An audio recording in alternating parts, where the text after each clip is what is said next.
world in the lab. Twitch stream glowing, formulas flashing, minds wide, knowledge flowing. Equations on the board, numbers never sleep. Teaching math and physics while them haters count sheep. Actual education, tune in and get schooled. Flipping textbooks, breaking all the rules. From Newton to Einstein, concepts elevate. Keep the stream, it's the key to our fate. Dr. Gold dropping gems, knowledge raining down. Actual education making scholars all around. Perpendicular minds, angles sharp as ice. Maths and physics, yeah, the future's real nice.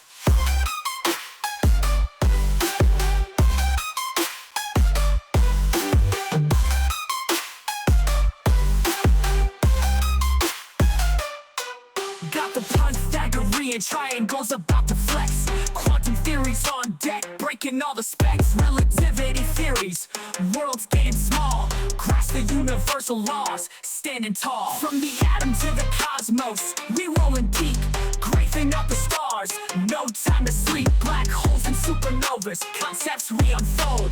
Brain power heavy, yeah, that's Dr. Gold. Dr. Gold dropping gems, knowledge raining down. Actual education making scholars all around. Perpendicular minds, angles sharp as ice. Maths and physics, yeah, the future's real nice.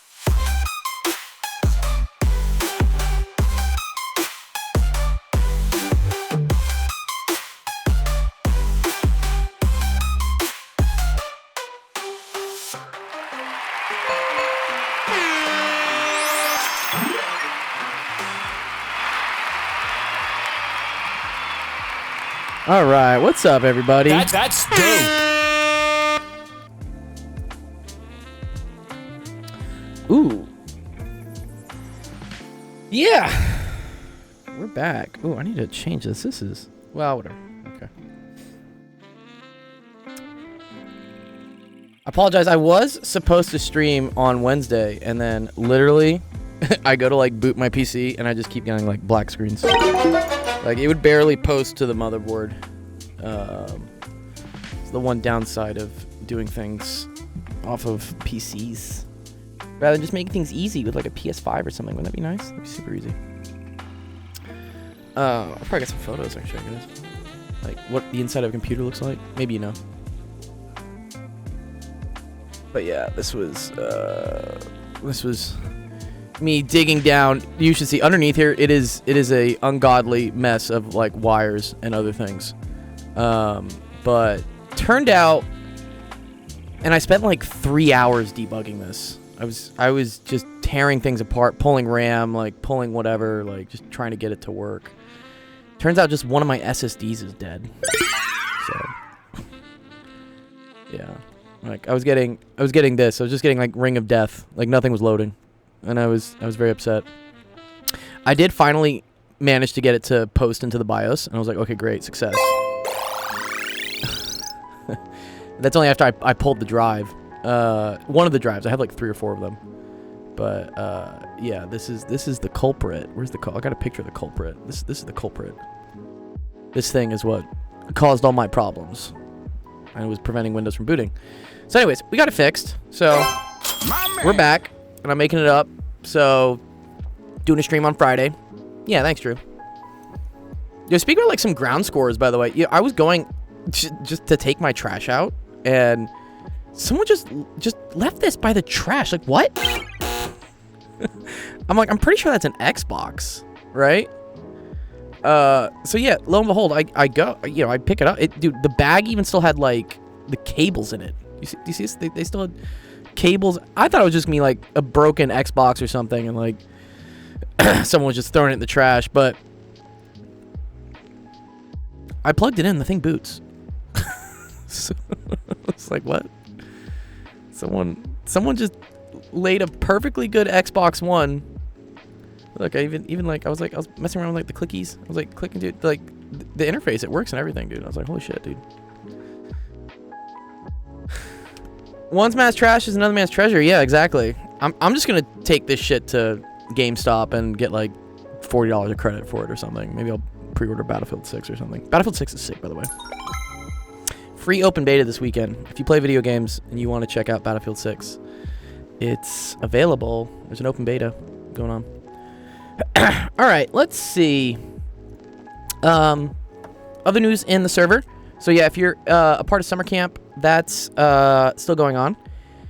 We have some new assignments or challenge. I hate the word assignments. Like, I don't want to make you feel like you have homework over the summer. Nobody wants homework. No. But there's some challenges. If you want to earn some bonus points doing some physics on Kudu, that just opened up. The deadline for the math stuff is today. So make sure you've done that. And then early next week, I'm going to announce the talent show. And we're also going to do a chess tournament. So I know a lot of you guys play chess. So we're going to create like a little tournament for you guys to play chess and earn some more prizes and points and stuff. Yeah. And then this weekend is Jackbox games. So if you've never played Jackbox games with us before, it's very easy. You just all you need is your phone. It helps to have another device watching the stream while you use your phone is like the controller, and it's just like kind of like a game show and stuff. The physics stuff isn't due for like another week. You're right. I'll announce what that deadline is when we get to it.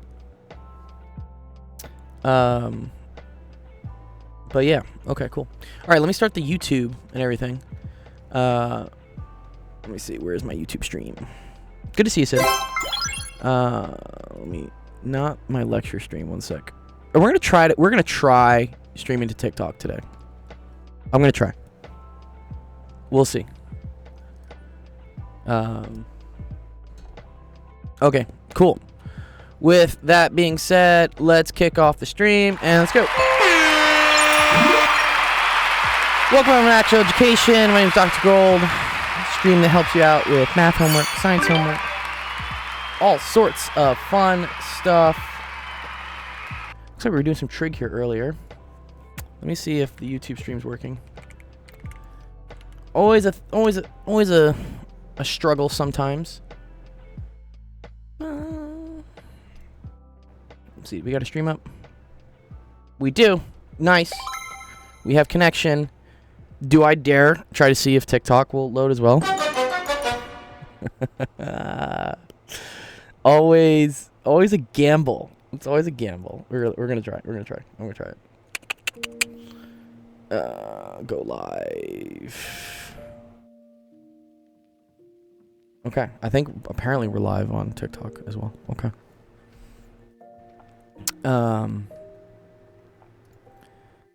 Let's see. Where is Sir Equity? Sir Equity had like some good questions, and these were similar to. Oh wow! Thank you, Huascan. I appreciate the donation, dude. That's dope. It's a G move, dude. Thanks, dude. Appreciate you, dude. Where'd you find us? First time chat, and you dropped me $5. I'm a big fan of that. You wanted to ask a favor, actually. Oh, okay. What do I have to do for $5? I mean, $5 is $5. Okay, what's up? What's up, Waz? You're doing a research for a Master's of Education. Very cool. Oh, did you send me a DM, dude? Yes, you did. I just saw your DMs. Yes. I'm not going to out your real name, but it starts with S. Cool. Yeah, I'll respond to this. Do you want me to do anything right now to respond to you? Or do you want me to respond to this later tonight? That's cool that you're doing a Master's of Education. You have like a formal degree in education. I just have a PhD in physics, which is like, you know, the education kind of comes as an experience type thing. But Master's in Education means like you're actually studying the science of education. Whenever it's convenient for you. Okay, I'll do it this weekend. I was grading final exams for my UCLA class last night, and I think they're all done. So if you're watching from my UCLA class, your final grade should be basically done at this point. One sec, let me select my live sources. Maybe doctor one day. Yeah, you could be a doctor of education, right? And that's a whole thing. Doctor of education.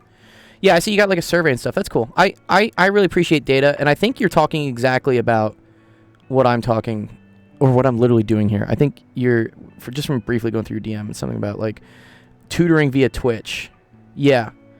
Do you want to just like schedule a call? It would be easier for me to just say this to you over an interview versus like type it all out. I mean, I can type it all out, but it's just, you know, human interaction is pretty cool.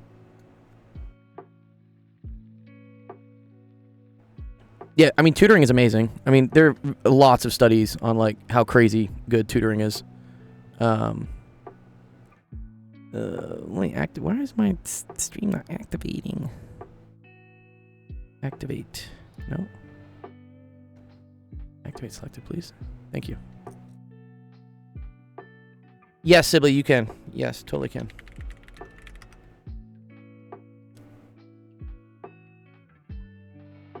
Okay, cool.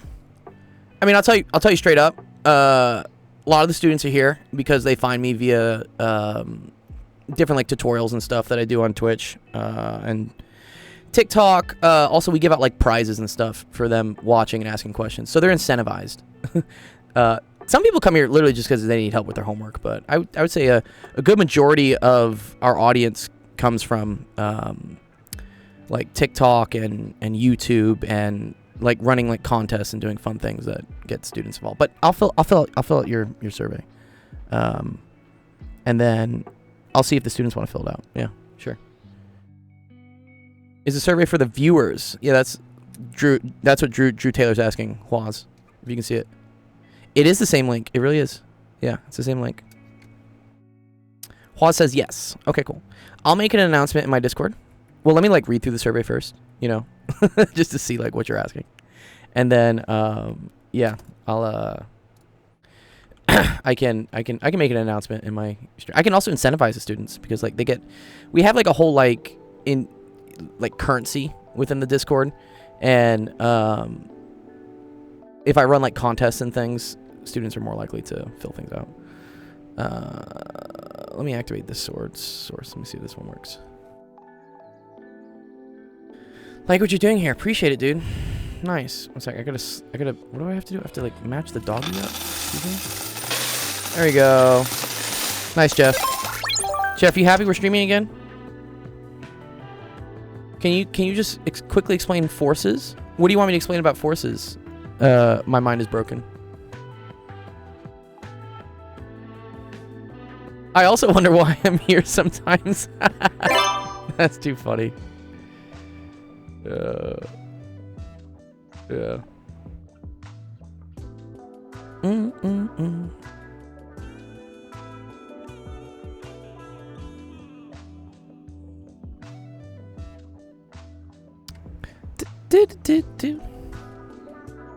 I'm trying to debase your currency by earning it, but not actually using it. Oh no, dude, Jeff. Okay, let's see. Let's see if we got some questions for today. I will count the questions you guys submitted on Wednesday. Also, things to go through.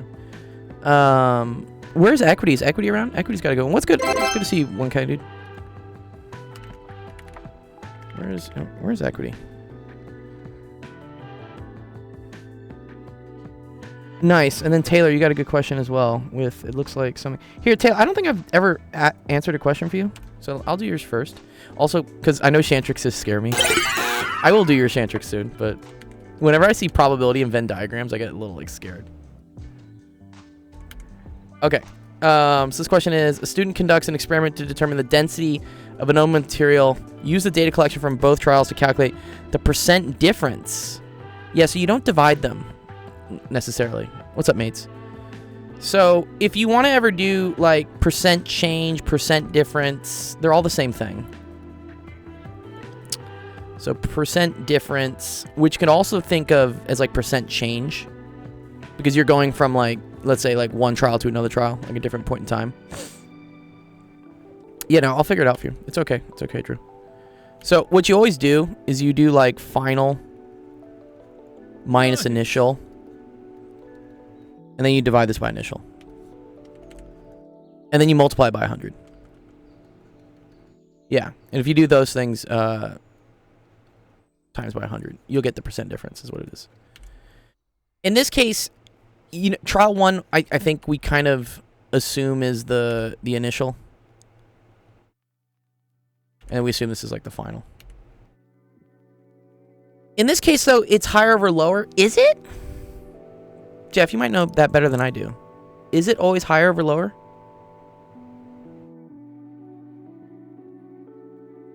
Higher minus lower. Let me double check. Let me double check.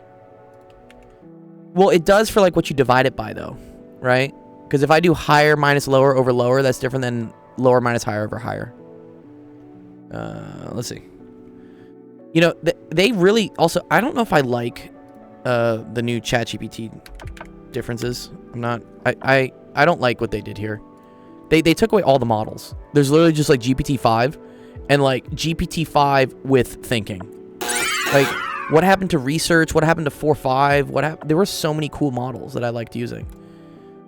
And now I just buffed it. Yeah, I would complain too, dude. What? This is like the fucking iOS of AI, dude. What? This is why I don't use an iPhone. They just dumbed it down. Like it was kind of... I understand it was confusing with ChatGPT to have so many different models that you could use, but if you were intelligent, you started realizing like which one was better for what things. Now they just say, "Oh, we just have this generic version and we'll tell you which one it works better for." And I'm like, "But you're not always right." Yeah. Let me see. For percent difference, how do you... which trial to divide by on the bottom? I'm going to use the thinking one because I don't trust the not... Why would I want my AI not to think? Excuse me?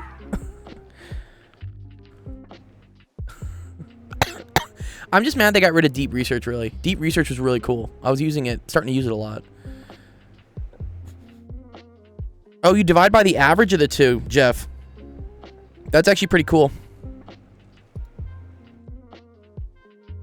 I didn't think about that. Yeah, that's pretty sick. Yeah, that makes sense too, right? Yeah. So, I mean, Drew, this depends on your class. This is kind of this is what I was talking about, final minus initial over initial. Because usually, yeah, you're doing, right, new versus old, right? Final minus initial over initial, which is the old one. Or you can do it by, like, if it's like experimental difference, it's like measured minus theory over theory. Do you know any jobs anyone can apply for as a math lover? Oh, yeah, tons of jobs. Anything in finance loves math. Although don't go to finance. That's the dark side, man. What? I would say, yeah. Well, it depends like what you like to do with math. If you like to teach math, I mean, you could always be a teacher, or you could always tutor. You know, that's kind of what I did.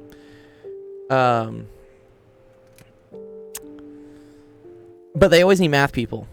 Depending like what types. If you love like linear algebra and vectors and matrices and all that stuff, computer programming people will like take you up in a second. I would say getting an internship first in probably something math related is your best way to figure out how to get it. I don't know if it's very easy to just get a job anymore these days. Just like straight up, just walk in and be like, "I would like a job, please."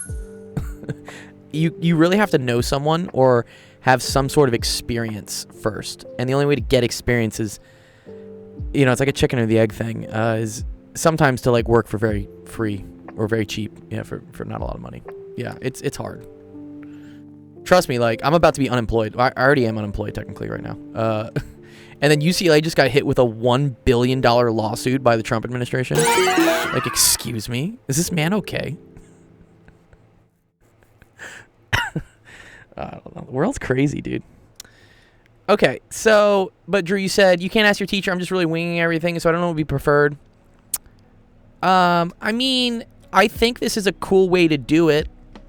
Divide by the average. I think this is a cool way to do it. I haven't seen it before, but you know, you could try it. So in this case, and you're right, the percent difference, if you're not saying that like there's like a treatment, like trial 1 is getting treated with something and then you have like trial 2 happening, if there's no like preference in the order, you do want the percent difference to be like an average, to be an absolute value. Anti-slap laws? What's anti-slap laws? You think it's like mean and standard deviation? Okay, cool. What are the slap laws? That sounds kind of funny, like slap. Okay, so this would be 19.6 minus 19.1. Anti-frivolous lawsuits. Yes, I agree. This is why I say and I say this, one of my sisters is a lawyer, but she's like an immigration lawyer. I say the lawyers fucking ruin everything. Lawyers really do like any sort of common sense that we have. Lawyers find a way to like exploit it and get money. And then, you know, there are good things like class action lawsuits. Like, I agree that you need legal things to keep people in check, but most of the time, the only people making the money off those things are the lawyers. Like, you know, if you file like a $200 million lawsuit because like Serial like gave people cancer, guess what? The cancer patients get like $2 million. The lawyers get like 198. It's so dumb.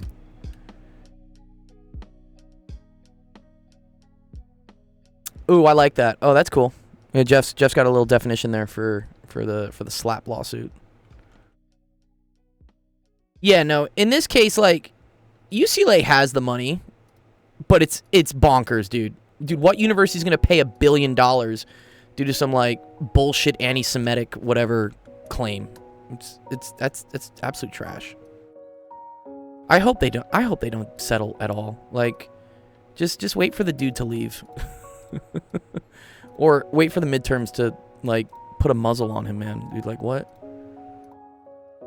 Like, I agree with some of the things Trump does. I agree with the what is it? The drop of the overhead from 50% max to 15. I'm cool with that. That's like a good idea.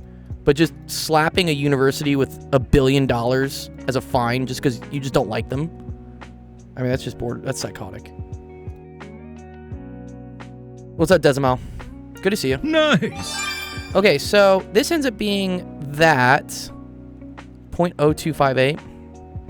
Do you understand what we did here, Drew? We took the difference between the... Do you understand? So we took the difference between the two here, Drew? And then we divided by the average of the two. I don't think Harvard is one. Harvard is still in negotiations. Yeah. So... yeah, okay, cool. And then times by 100. Columbia University folded. They paid, I think, 200 mil or something is what they did. But to be honest, like, Columbia did, like, kind of mess up. Like, that was kind of ridiculous what they had during their protests. They let, like, a bunch of, like, non-university people take over their buildings. Yes, you get 100 and that's it. Yes, good. Good job. Yeah, Loki, yeah, you can chill and ask whatever, dude. There's a little bit of a queue, Loki. But if you want to submit a screenshot of something, that's great. Yeah, could I go over the Pythagorean theorem? I mean, yes, I could. It's just, it's kind of a... It's better to teach by doing, is what I say. You know, if you wanted me to, like, explain the Pythagorean theorem, there's a gazillion fucking YouTubers that have done that already. But if you have a question involving the Pythagorean theorem and you want me to, like, kind of go over how to use it and, like, why it's useful, that's unique. Yes, that's a great use of the stream, is what I say. So go find a question or something involving the Pythagorean theorem that you want to learn about and you want to, like, kind of do alongside. If you just want me to lecture here about the Pythagorean theorem, it's been done ad nauseum at this point. Not trying to, like, shame you or anything. I'm just saying, you know. Oh, Jesus. Are you trying to do that to me, Jeff? Don't do that That's to me. dope. Jeff with the fucking questions. Okay, Reki. Yes, I will help yours out. And then, Shantrix, I guess we'll look at yours with the Venn diagrams. Breaking news. Student finds another proof of the Pythagorean theorem for the... Oh, Jesus. What's that number, dude? That's way too high. And then, ooh, we do have a lot of screenshots on the help screenshots. Oh, nice. I like all these. Wow, a lot of you guys submitted a lot of stuff. Here, let me... Yeah, this is great. Well, Martinez, you submitted the same screenshot like 4 times. Here, let me just show them for the people that are watching. So, this is one screenshot we got up. And then we got Tatum Hiley. That's another cool one. I like the differentiable. That's pretty fun. And then Sibley... I think you submitted one in screenshot as well. So let me just pull these all in real quick. Just to show you guys, I have your questions. We will go through them. Nice. Good thing to know the website's working. Okay, Reki, let's see.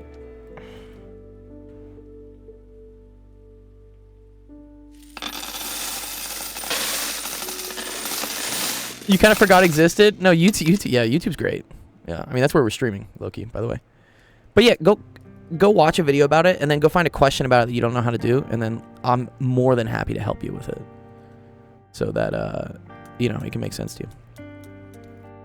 Nice. 10 stream streak. Good job. Okay. State the period for each periodic function in degrees and in radians. Sketch the graph. Okay, so I'm not going to do all these, but... I'll do some of them. Okay. Anytime in general, you have, like, sine of... ooh, that's way too thick. There we go. Anytime in general, you have, like, sine of, like, let's say, like, something times x, right, for instance.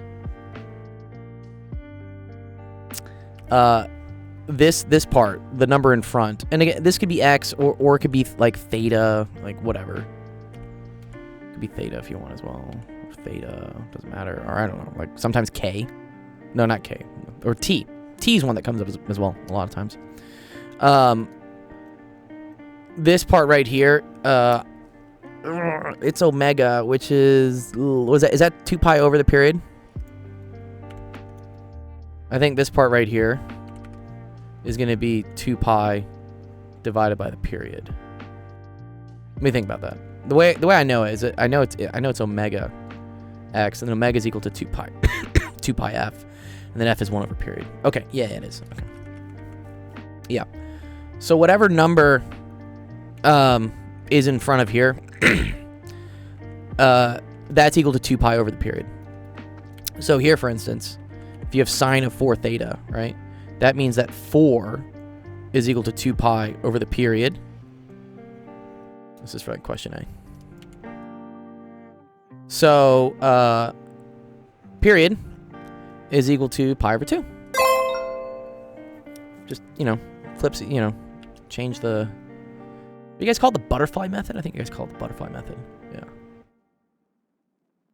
Nice. And then that's probably already in radians. Yeah, that's already... This is in radians. If you ever want to convert to degrees...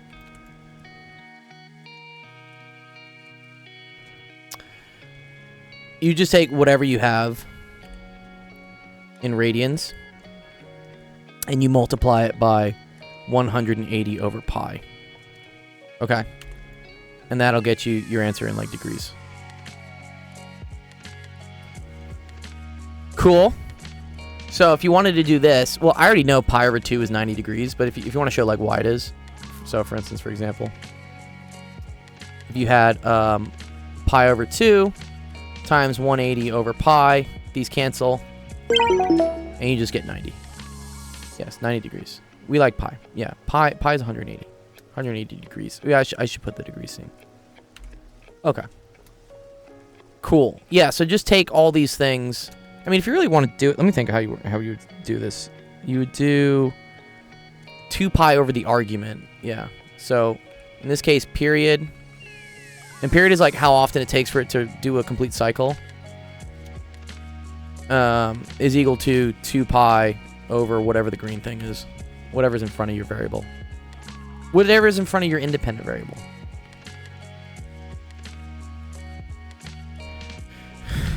Yes. Yeah, that's another good way to do it, Drew. Yeah, you're totally right. It's one of the things you just get used to. You get used to, like, you know, which one is 90 degrees, which one's, like, 180 and whatnot. Yeah. Cool. That's a pretty easy one. Well, let me fix my green screen. I got this new green screen on this port because I wanted to, like, hide my cables. Need to make sure it looks okay, though. Okay, I think it looks better. Okay. Nice. Okay, yay. Good job, Reki.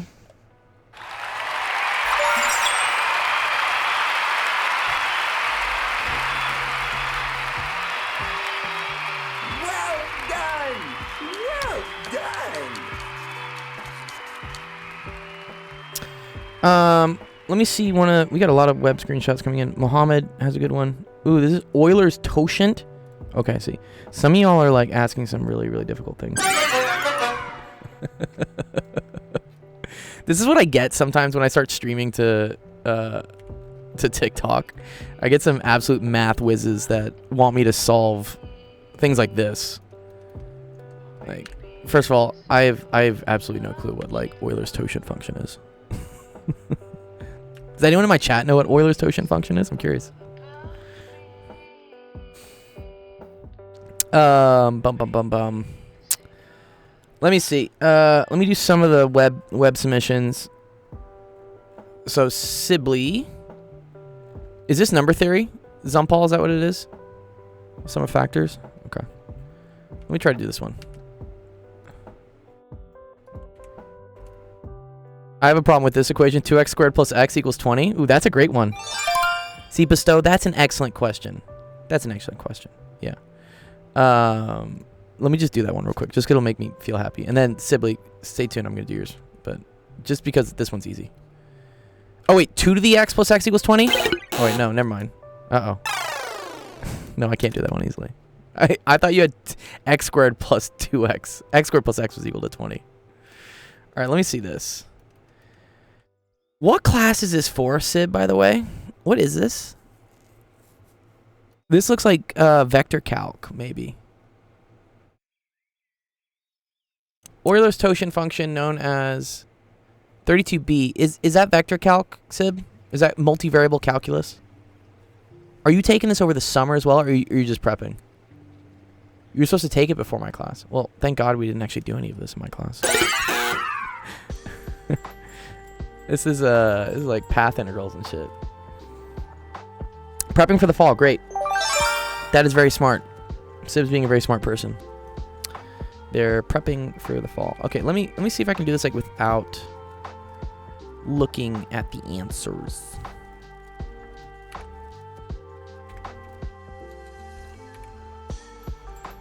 Okay, let C be an oriented piecewise linear path in the space joining the points. Lots of different points going on here. Cool. In the order of appearance, as in figure 1 on the next page. Well, I can't see figure 1, but it's okay. I assume it goes from 0 to 1, and then 1 to 2, and then 2 to 3, and then 3, whatever, you know, sequentially. What's up, Nick? Evaluate this on the contour. Okay. That dx, that dy, that dz. I believe you have to like find like a function for what connects these points, and this is kind of like parametric, no? Are these points coplanar? I guess one way to find out would be to see if the cross products between the two are all the same. I don't know that they are. I don't think they're coplanar. Yeah, if they're coplanar, then what is it like? V01 cross V02 should be the same thing as like, or I should say this.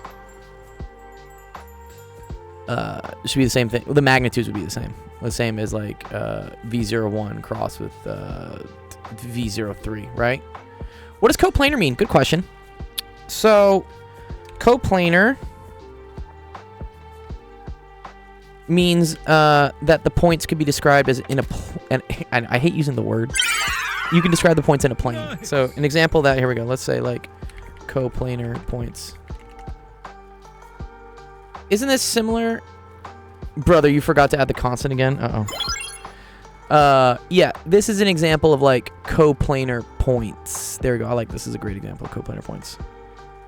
It's really for things in like 3 dimensions and more, but we usually just use 3 dimensions. So, yeah, coplanar would mean that you can draw like a 2-dimensional plane, and all the points would be in there. We are doing some Calc 3. Yeah. You want to help out, Catnip? The way to determine if things are coplanar. What's up, Aleph? We're doing some vector calc. Is that if I were to draw vectors between these, let's say the vector between D to G and D to E, and if I were to cross product those vectors together, you get a normal vector, which would look like this, okay? And that normal vector should be the same direction. The magnitude doesn't need to be the same as if I were to do, let's say, for instance, like FG with FE. Here, let me use like different colors here. Let's do this. Yeah. Yeah. New follow. We love the follow. Maybe I should stream more on Fridays, dude.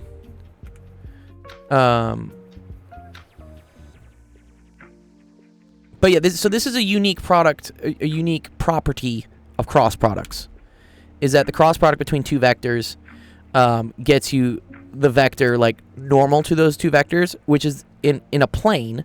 If you have vectors, which are just arrows pointing around in the plane between points, then you should get the same normal vector for any series of points there. Yeah, they're not perpendicular. I guess they are perpendicular technically, but I mean these aren't like perfectly perpendicular, right? You see how like there's like kind of an angle. It's if you have multiple points in the plane and you make vectors between those points, then the cross product of those will always give you a vector that's normal to that plane. And so the way you can determine if points are coplanar is that the cross product between the vectors should give you the same normal vector. Vectors don't care about where they start. It's really just like a direction thing. So this normal vector should apply anywhere. Yeah. Thanks, Panson. Oh, you're just leaving a follow? Thank you. Appreciate that, Panson. Yeah, we got 3 follows today. That's sick. Actually, 4? 4 follows today. And a donation. Doing pretty well today. What's up, Anish? Oh, Physics 1C is going well so far? Good job. Is Nathan teaching it, Anish? Or not Nathan, sorry, Frank. Is Frank Sung teaching it, Frank? Who is teaching 1C for the summer, actually? Or I think Nathan is, actually. I think Nathan's teaching 1C. Yeah, Professor Tung. Yeah. So there's Frank Sung, and then there's Nathan Tung. Yeah, there's 2 of them. Yeah. Okay, that's cool. Yeah, I talked a lot with Nathan because he's been teaching online for a while because he not only lectures at UCLA, he lectures at like Cal State Pomona and Cal Poly, I think. So yeah, but he does a lot with UCLA. He should be pretty good. He's a G. The mixed product is the coplanarity criterion. Oh, I didn't know about that. That's cool. Okay, but let's try to do this. Okay. Sorry, we went on a little bit of a tangent, but I love tangents. I love sine and cosine too. But yeah, that was just kind of, that's a good question. So you asked about like what does coplanar mean? I don't think these points are coplanar. They seem to be like all over the place. Bump them. Yeah, did you like my joke there?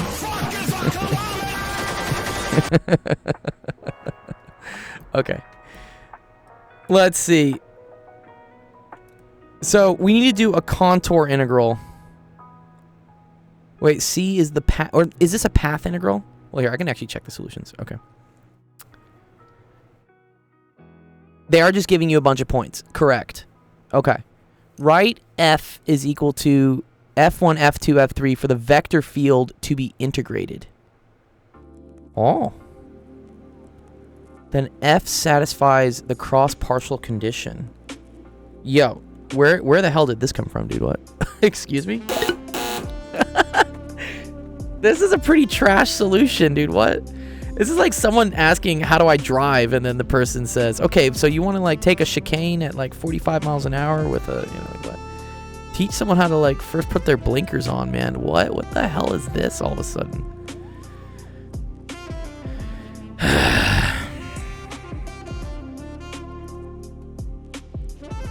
Yeah, it's okay. Math people get like pretty ridiculous with just like throwing you to the wolves. I assume that this is the vector field they talk about. Yeah. Yeah, okay. Okay. They could be a little bit better about this. So what they're stating is this is the same thing as like the integral, the contour integral of some vector field.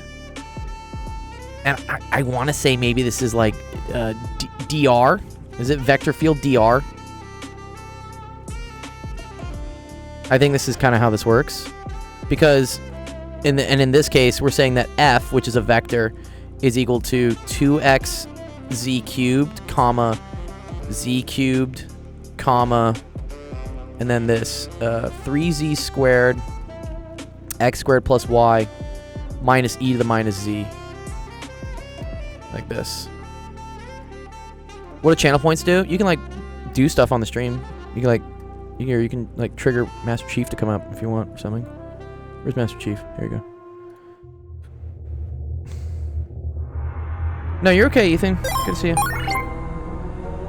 But you can also buy bond coins and stuff, which is our currency in the server for earning gift cards. Fun stuff. Okay. Does this make sense so far, Sib? So I think this is what's happening.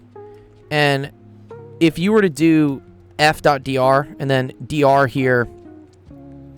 What's up, Thuma? You should definitely... Yeah, limits are a great way to start learning things. I mean, you don't need limits to know how derivatives work. But it is going to be the first topic in calculus for sure. There you go. Someone got baby voice. Yes, now my voice sounds like a baby. Okay, so then this would be dx, comma, dy, comma, dz.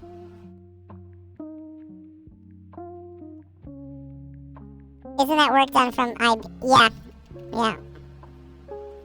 So I think that's how this works. Oh, you have a screenshot for me? Yeah, okay, cool. Yeah, I think that is the way to do it, Jeff. Yeah, so let's see like what this path looks like, right? So I think what you're doing is you're evaluating this integral, but then you're like parameterizing the limits such that you travel from like here to here, right? So in this case, when you go from 100 to 101, wait, where's 101? 101. Is this what this doesn't look like 101? Sorry, excuse me. What? 01. Yeah, that's what this is. Okay. This is like 101. Is the answer e minus 1, or have I messed up? Is the answer really just e to the minus 1? Are you saying this whole thing? Might be. But yeah, so here's what happens is as you go from 100 to 101, right? And you're integrating this function, right? Your dy is 0, right? Do you notice how there is no change in y as you go from this point to this point? There is also no change in x. There's just a change in z. And then more importantly, so I believe for the first part, you only look at your change in z. And then you also know that y is equal to 0 the whole time while you're doing that integral. You got e minus 1. Oh, maybe. We'll see. So if y is equal to 0, right, that means you get to like just remove this. And then I think this is just, I think literally you just do this from 0 to 1. Right? I want to say you do. And then also, like, x is a constant, right? X doesn't change as we're going from this point to this point. That's my gut intuition for how to do this. Whenever I think path integrals. Luckily, these are nice paths. They're they're right angle paths, right? We're going from like here. So like, you're not changing dx and dy like all at once. You're only usually changing like one thing. But let's see. I want to try to explain the solutions for you, Seb. Okay, so they talk about like f is a vector field. Okay. Definition of a vector field is that, right, that amongst this path you're going around, there's a bunch of like arrows, right, that are describing this function f, okay? And depending what your x, y, and z coordinates are, you end up having that field pointing in different directions. So for instance, at 0, 1, well here, let's say for instance at 1, 0, 0, right? It is like an yeah, this is a really goofy ass field though, right? So for instance, at 1, 0, 0, that would mean x equals 1, y equals 0, z equals 0. Your field would just be equal to 0, 0, and then -1, because e to the negative z is e to the negative 0 is just 1. So at 1, 0, 0, you would have a field that has the vector 0, 0, 1. Does that make sense? Like this garbage here is just describing what the value of the vector is at different x, y, and z positions, and like how it's pointing. Also, right, there's a magnitude to it. The magnitude would be once you have your vector doing the, you know, a bit. Yeah, no, I agree. And again, honestly, I'm relearning it with you because it's been a while since I've taken vector calc. I do need water, thank you.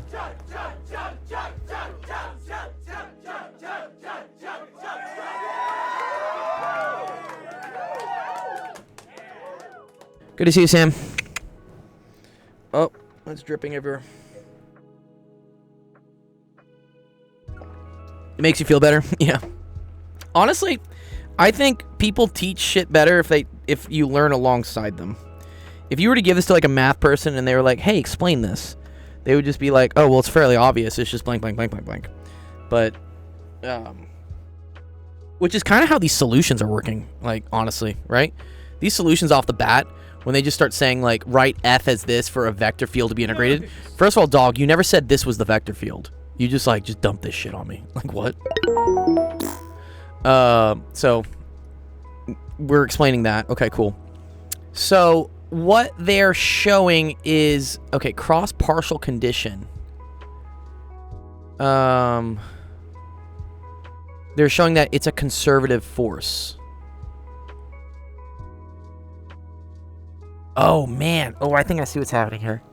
They're creating a potential out of a field. Do you remember? We did do this. What's up, Roman? We did this a little bit. I hinted at this in physics. Do you remember, for instance, like the integral of E dot dl was equal to, oh, I don't know. It was like the potential. Right? Yeah. So this, for instance, is a vector field. And then as you travel along that field, there's an associated potential with it. And so that's what they're talking about here. They're saying, okay, if I have a field F, and if I think there's a rule here, in order for there to be a potential, you have to define the vector field as being conservative, which I think by being conservative means that the path you take doesn't matter. Let me, you know, okay. Let me ask about this. I'm going to use good old ChatGPT to try to teach me a little bit about this. Okay, so, for a vector field to be conservative, does this mean that the exact path between 2 points doesn't matter? Conservative means that a closed path would yield 0. I agree with that. Yeah, so if you're starting and your finishing point are the same, then nothing happened. I think that's what, yeah, conservative means. Here we go. Yeah, in a conservative vector field, the line integral between 2 points depends only on the endpoints, not on the path. Okay, great. So, yeah, I think that's what we're getting at. I mean, that's what I thought. I'm just double checking myself. But, right, this was usually how we calculated electric potential due to an electric field. Right? We did some, like, E dot dl, and then this was, like, the potential. And so if we did, like, from A to B, this is the potential between, or no, I don't know. I think it's B minus A. But whatever. Maybe it's A minus B. Minus signs, who cares? Kind of like a ball dropping. Yeah, exactly. Yeah, okay, cool. And And so what we say is that, right, this is what Jeff was saying. Every closed loop integral is 0. So if you start at a position in the vector field and you come back to the same position, there should be no change in the potential. Yeah. And kind of with the ball dropping, right? If the ball is here, it drops, and then I pick it back up, and it's at the same position, the change in the potential energy there is 0. There was no change. Okay, cool. So ways to check whether it's conservative. So here they say if curl F is equal to 0. This is cool. I'm going to show you how this works. This makes so much sense now with their solution. Again, dude, fuck these fuckbags, dude. They don't explain any of this. I hate math solutions sometimes. Just they're assuming so much. Okay, so here's what you want to say. Like, this is cool. This is a good dive sib. I haven't done this in a while. F is conservative if grad cross F is equal to 0. Okay, this is called the curl. Now, do we remember how to take the curl of something? Remember that grad is like ddx, comma. I say grad is, or nabla, I guess, sorry, is just like super derivative. It's a derivative in all directions. Check out my Perplexity AI if you haven't. It's free. Many say better and has different modes like research. Oh, check out Perplexity. I haven't. Okay, well, that's a cool idea. I'll look at it. Perplexity. Just for next time. We're gonna leave this in my thing. Oh, is it Cloud? Oh no, that's just them advertising. Wow, sneaky fuckers. Wow. Yeah, one sec. ChatGPT is just like the first one I started with, and I do really like it. But okay, cool. I'll check this out later. Okay, so yeah. So if you want to do curl cross F, you have to kind of do this. So this is how you do a cross product. So if you have like A cross B, that's like X hat, Y hat, Z hat, and then it's like AX, or we say like A1, or whatever. I'm going to do it in 3D. AY, AZ, and then it's BX, BY, BZ. Yeah, I'm a creature of habit. I might switch over to Gemini, honestly. At this point, if ChatGPT doesn't get their shit together, I really don't like what they did with 5. Yeah, so this is you're good, Sib. Yeah, so this is, for instance, this is what a cross product is. So if you want to do nabla cross F, okay, that's equal to the same thing.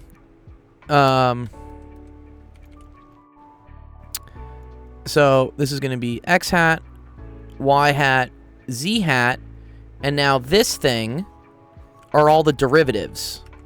So this is partial X, partial Y, partial Z, and then this is going to be FX, FY, FZ, okay? And then you need to remember how to do determinants of 3x3s. So the trick is you always do this, right? And then now this is the 2x2 you look at. And so this is the diagonal thing. You do like this minus this. So this is going to be dfz dy, because that's this acting on this, minus this and this together. So that's dfy dz. And then that needs to be in the x hat. This is a matrix. Yes. Drew, this is a matrix. This is a 3x3 matrix. It's a matrix with like operators in it, but yeah, it's totally a matrix. And then this is all for the x hat direction.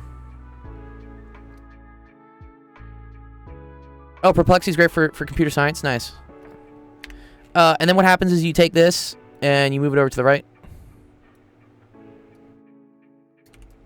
And then you do this minus this.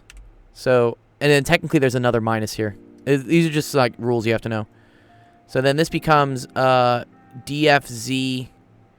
dx minus dfx dz. And then that's in the y hat direction.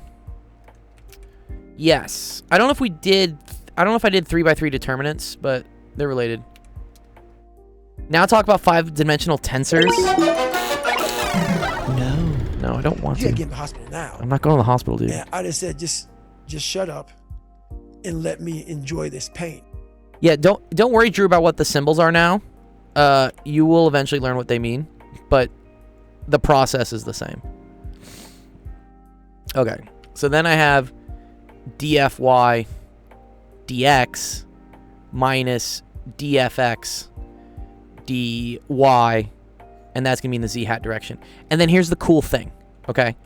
If grad cross f, which is curl, has to be equal to 0, then that means this whole thing has to equal to 0, right? So that means that this must equal 0, this must equal 0, this must equal 0. Or, other ways to say that is that dfz dy has to equal dfy dz. What's up, Abhisha? That's a cool name. This has to equal to this. And then this has to equal to this.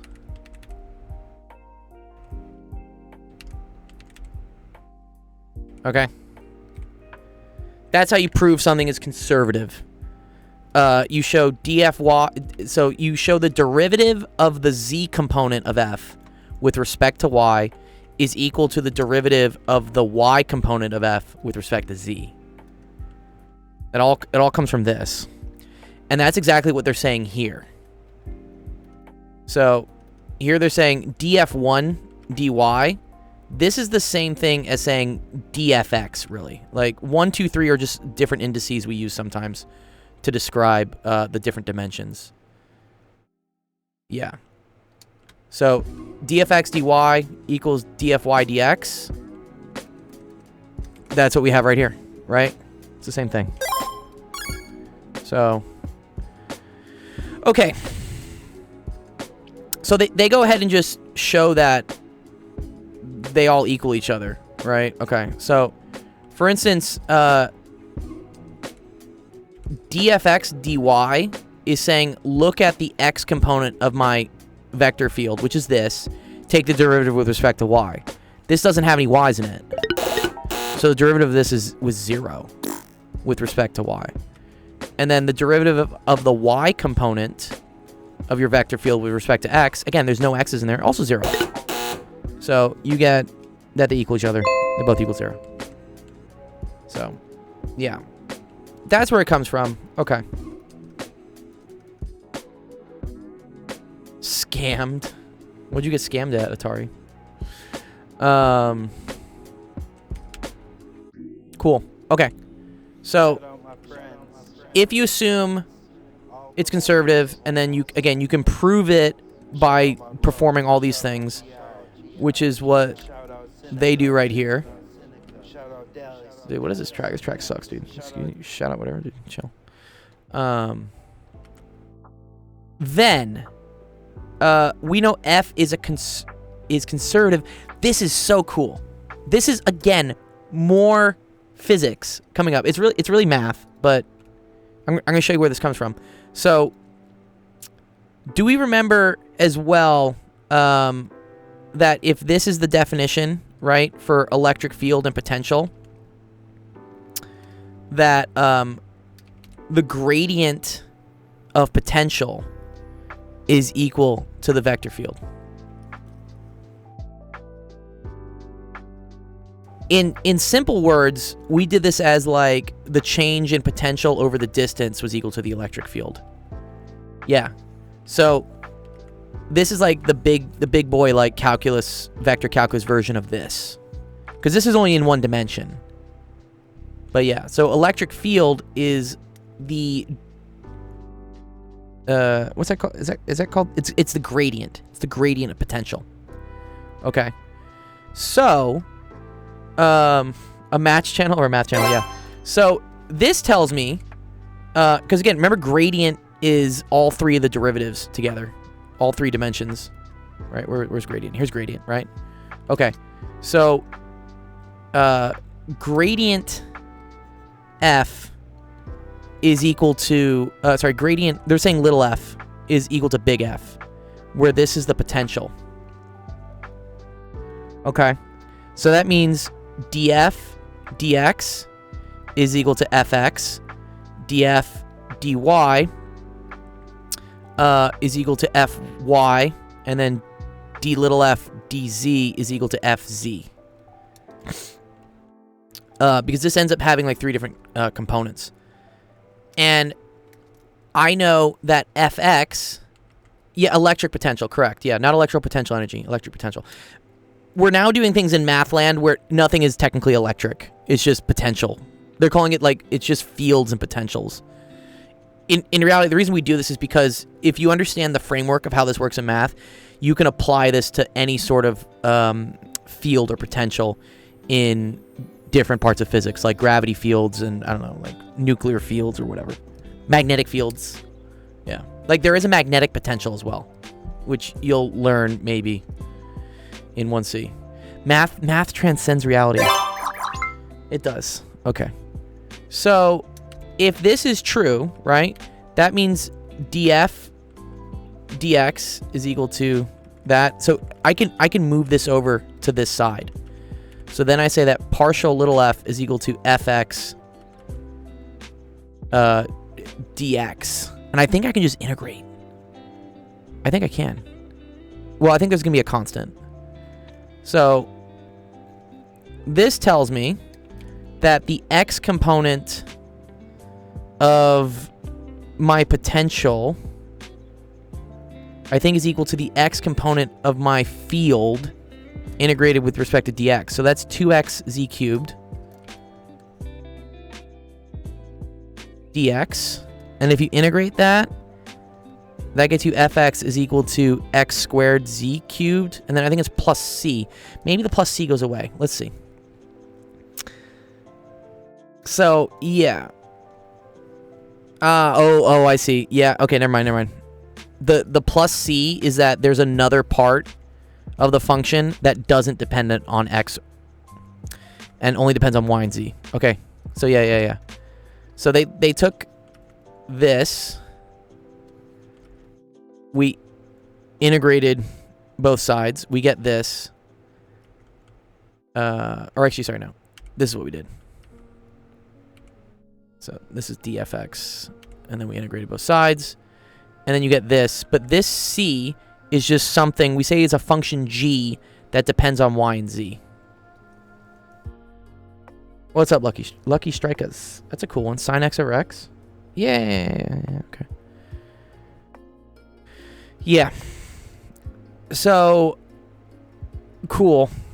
So, you get f is equal to x squared z squared. Oh, actually, interesting. This is not in the z component. Because, potential doesn't have a direction. Right? Potential f is just some f of x, y. What's up, Master Chief? It's just some function of f, some function of x, y, and z, but it doesn't have a direction. So this is like a puzzle. So what you end up finding is that, like, okay, f needs to have x squared plus z cubed, x squared z cubed plus some component of y, z, and then from this part of the puzzle, so if we look at the y component and we integrate that with respect to y, oh, this is so cool.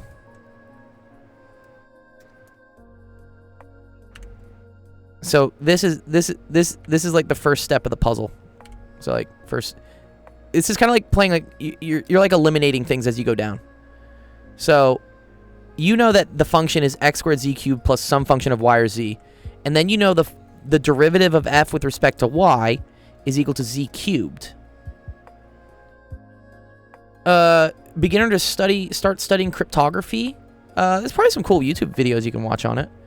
Cryptography, I believe, is all math algorithms, so learning like algorithm stuff is probably useful. Although all that stuff's gonna get really weird with like quantum, like computing and quantum cryptography. Okay, so df dy is z cubed. That comes from this, right? So I know the derivative of the potential with respect to y has to be equal to z cubed.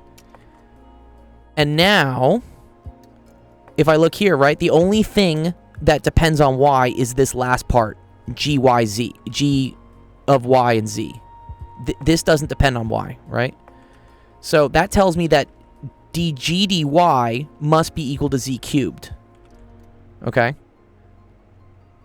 So now you get an expression for g, because if you move this over, now you have dg is equal to z squared. Here, actually, I think I can do this. I can fly now. I think I can fly. This is the beautiful thing about, like, you use the solutions as much as you need to, and then, like, try to do it yourself. That's the actual, like, work you need to do to be able to have this sink in. Okay. I know f is x squared z cubed plus g of yz.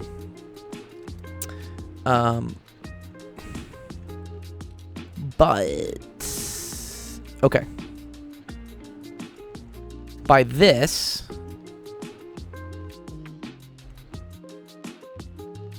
we know that df dy, where little f is the potential, has to be equal to z cubed.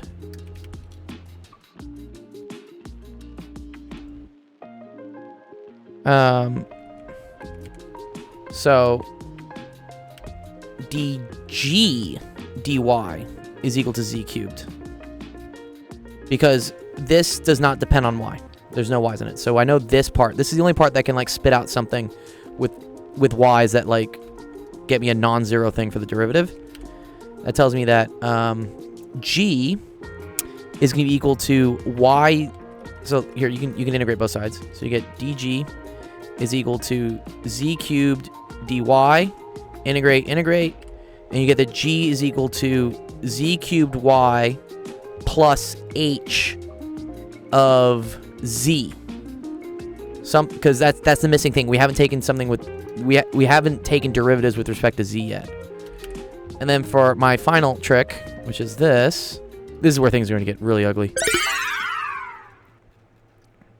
I know that df dz is equal to this fucking mess. Is equal to this. Okay.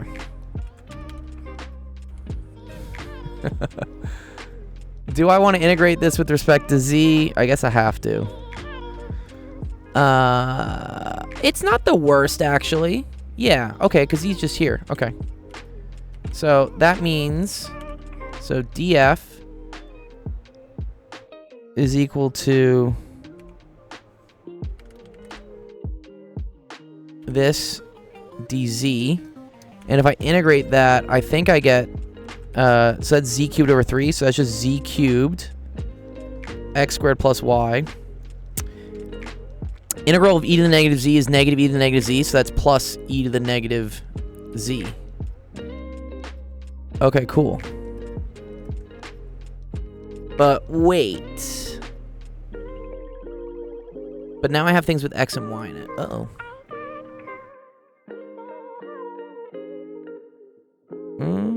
Oh, okay. First of all, here. Okay, so far, one sec. When we got to here, now I've built my f as equaling to x squared z cubed plus z cubed y plus h of z. Okay. Okay, alright, this last part, a little tricky.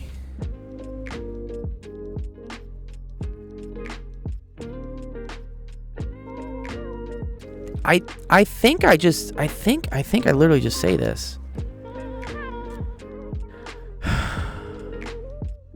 Okay.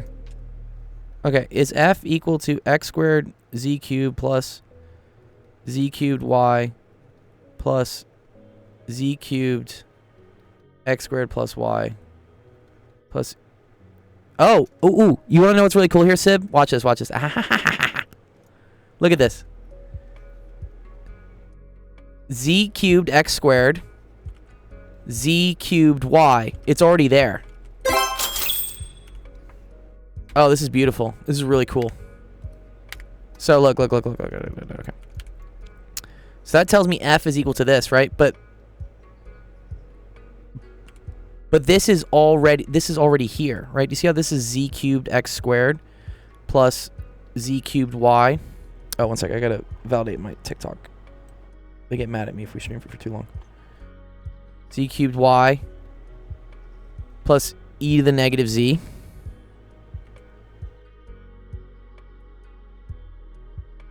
This is already here.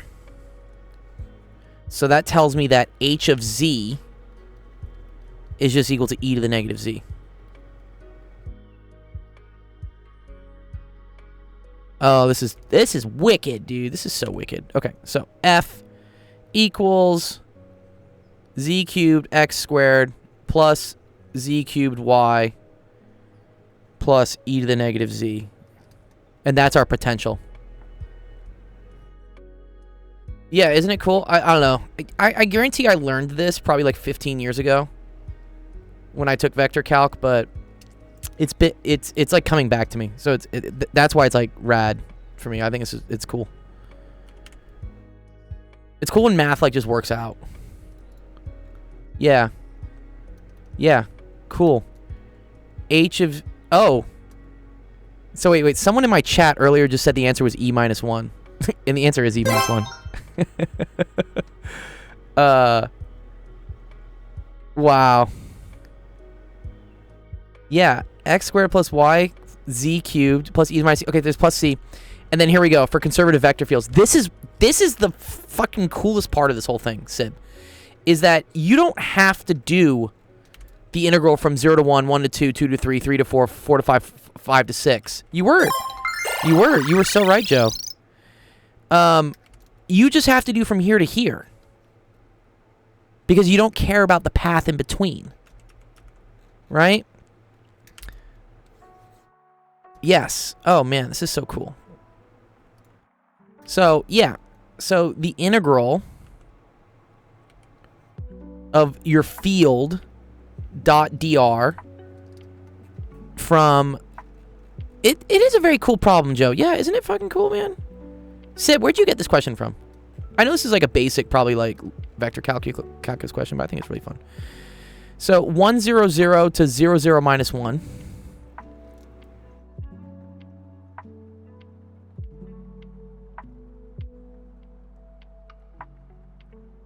It's midterm 2. Okay, that's cool.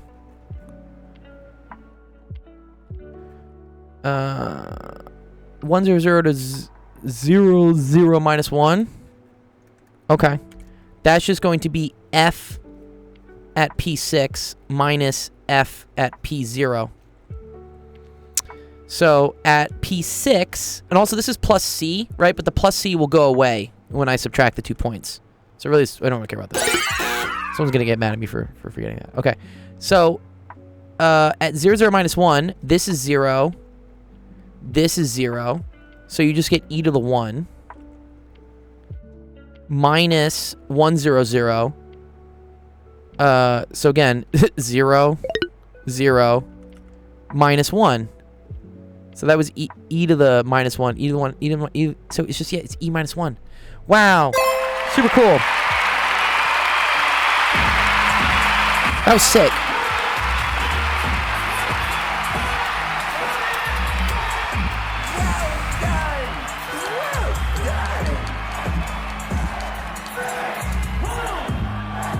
This is like beauty of just like math. Jeff, are you happy we're doing math again, dude? You happy we're doing math, Jeff? Jeff is so happy we're doing math. Sick. That's really cool. This physics crap was getting to me. Yes, if you're watching us from TikTok, and you want, I'm working on getting my other chat to broadcast on TikTok, but we're also live on YouTube and Twitch, and you can see the other chats that way. I have them all integrated on YouTube and Twitch. I'm trying to get TikTok to port over. They're really strict about streaming and like giving out keys. Thank you so much, Dr. G. I'm going to rewatch this and study this so much. I'm glad I took your class before this because it gives me more intuition, or none of this would have made sense. It feels like physics. It really is physics. It is. Pitch me an idea for a startup. You're watching one, dude.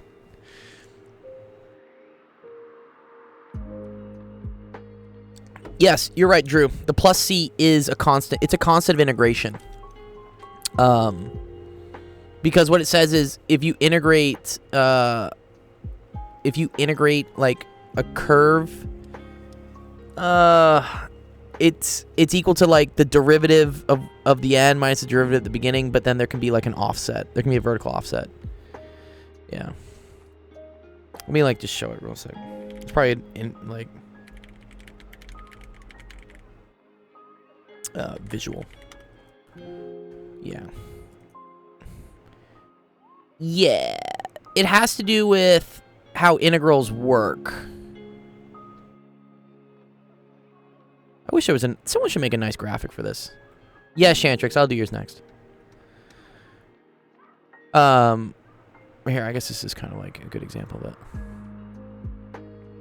So, for instance, these are all functions where, like, if you took the derivative of it, you would get the same value. Because this last term goes away. Because it doesn't depend on x.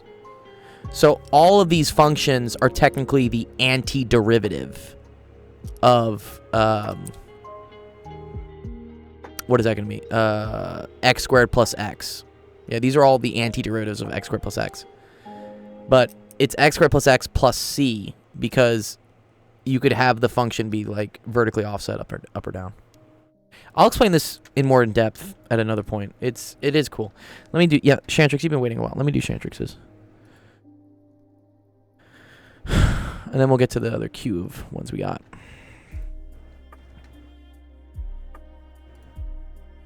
I guess Friday is pretty popular for the streams. Yeah. Not this. Sorry. Alright, just to show, we'll do... If people are here, I will do your questions. They're in the queue.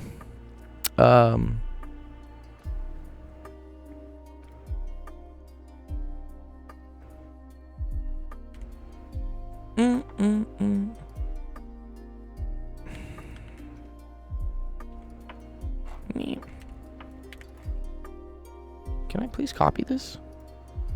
Have I done this one, Shantrix, by the way? I wonder if I have. Okay, each student in a math club is either the junior section or the senior section. No student is in both sections. Of the junior students, 60% are left-handed and 40% are right-handed. Of the senior students, 10% are left-handed, 90% are right-handed. No student in the math club is both left-handed and right-handed. Well, I don't think anybody can be left-handed and right-handed. Right? The total number of left-handed students is equal to the total number of right-handed. No, don't tell me that. No. Really? Don't tell me there's a mix. but these add up to 100%. Right? If we allowed ambidextrous, wouldn't we have more than 100%? Is this one of these math contest questions? I hate these. Yes. So, I used to be in the same boat with you, Drew. I used to abhor these questions because they're like difficult for no good reason. But as Shantrix says, like, this is like Shantrix's signature. He sends me these math challenge questions. I have started to appreciate them, and I actually do like them now, because really what they're doing is just showing you tricks in math. And if you do enough of them, you start hating them less, because you start seeing patterns. Yeah. You could be an amputee. Yeah, what about the amputee with no hands? Look, Ma, no hands. So yeah, let's just go along with this. Okay. Determine the percentage of math club students that are in the junior section. Are you planning on teaching at UCLA next year? Well, I don't know. They just got slapped with $1 billion lawsuit by Daddy Trump. No. So I don't know. I would love to teach next year at UCLA, but I think UCLA is going through some problems. Or really the whole country is, but yeah, we'll see. I'm gonna talk to the department next week. Yeah. Okay. I'm tempted to draw Venn diagrams. I just like Venn diagrams. Right? Okay. Junior students. Senior students. And I'm just going to assume like 100 juniors, 100 seniors. Or whatever. Okay. So, 0.6J is left-handed.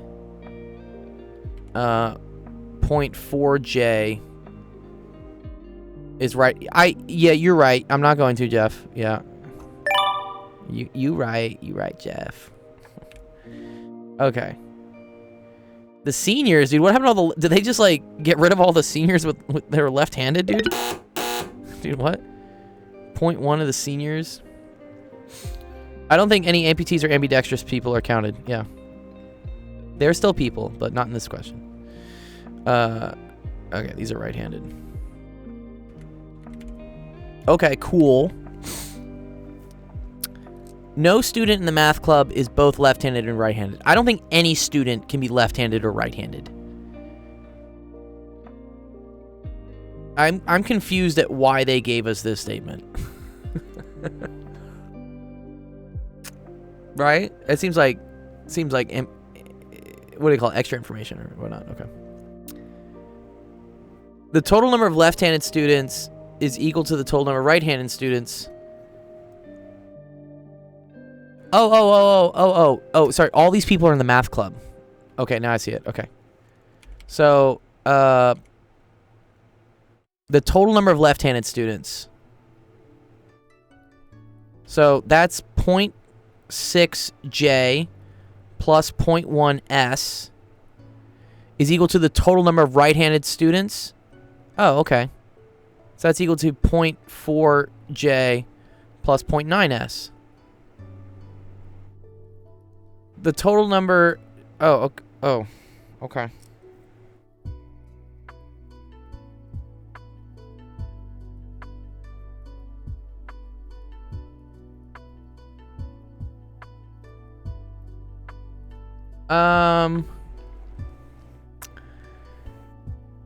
Well, wait a minute. Oh, determine the percentage of math... Okay. Determine the percentage of math club members that are in the junior section. Very cool. Thank you, Jeff. Yeah, I was like, wait, I only have one equation and two unknowns. Okay. This actually isn't that bad. I thought this was going to be worse. Okay. So we're saying from this information, we need J over J plus S. You could also solve for J in terms of S or the other way around. Yeah. I agree. So what Shantrix is saying is that if I rearrange this for S, okay, then I get that 0.8S is equal to 0.2J, right? So, I don't know, multiply by 5/4. So, S is equal to... Sorry, my...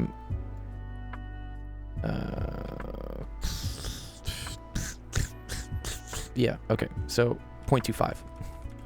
Should have known that. 0.25J. J equals 4S. I agree with that too. Yep. So then I can plug this into here. 80%. Yeah. So then J over 1.25J. So yeah. That's 1 over 5/4 equal to 4/5. 80%. Oh, that's actually not too bad. Nice. That's a cool question. I like that one. That one didn't hurt. I thought that one was gonna hurt more. Well done. Well done. Yeah, this wasn't a bad question. I don't really. Well, oh, this is the no ambidextrous, I guess. Yeah. Eliminated. Yeah, I agree. Okay, cool. That's a cool question. That didn't hurt too much. If equity shows up, I'll help out equity. Otherwise, let's see. We have a convergence question. Differentiable on the infinite timeline. Euler's totient. I don't know what Euler's totient is. I think I can do this one. Bro, what I look like? What did I look at? This is not math. It's kind of math. Yeah, it's just a little bit of. It's just math in different forms. Is this just a root test? Is this a root test? I want to say this is a root test. Let's just try to do this one.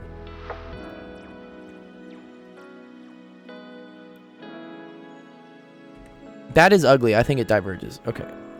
I think it's just a root test though.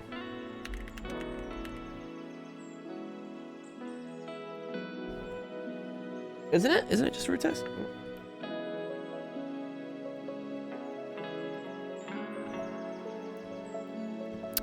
Oh, it has the floor function in it? Wait, sorry, what? Wait, what? This isn't just like some like brackets. Gold, how did you get your tutoring job at UCLA? I wasn't a tutor at UCLA. I was a professor, but lecturer per se. What do you use to get all those questions? People submit them. So there's a link down there at the bottom, actualdiscord.com/submit. If you send a screenshot, so here I'll show you. It's pretty easy.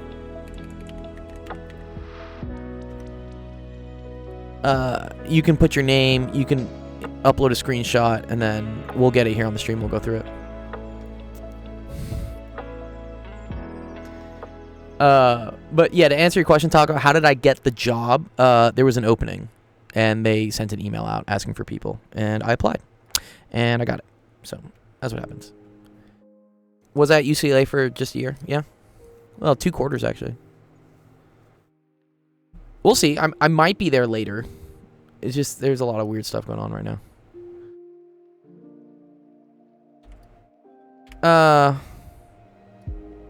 Oh, I appreciate Sib. That's really nice of Sib. So you're not going back. I'm just like not hired. Like they don't have money to pay me. So I'm not gonna go work for free. There's if you read the news, Taco Cat, UCLA is going through a lot of weird stuff right now. I teach physics. So I teach undergraduate physics. So mechanics, E&M. We did a little bit of fluids, I guess. Yeah. Thermo. You don't really care about the news? I mean, that's kind of a valid point, but... Alright. Jeff seems to think this is going to be weird because it's a floor function.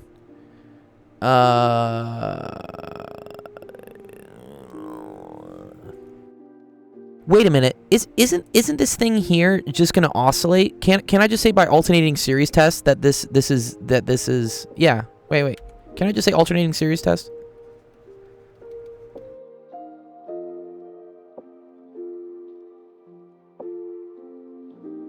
Well, n starts as 1, but then n just keeps going up. Jeff says I can't use the alternating series test. It just needs to alternate and it needs to go down. Isn't that right? Check the first couple. Fine. Okay. Yeah, let's write out a couple terms. What's up, Fedekai? Okay, so -1 to the 1 over 1, so that's just 1. And then you have -1. Square root of 2 is 1.4, and if you floor that, that's 1. So that's equal to -1/2. Oh, square root of 3 is like... Oh, I see. It's not alternating. You done messed up, AA Ron! Oh, that's sad, dude. It doesn't alternate. What type of math is this? This is pain. This is pain math.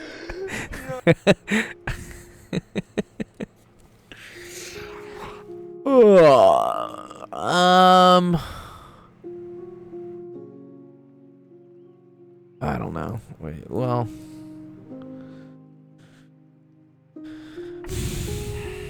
Let me see. What do I got? We got a root test, maybe? Give me the root test. We love Paul. Tensors? Ugh. I can attempt it, but I don't really know. I don't really deal much with tensors. Fedekai,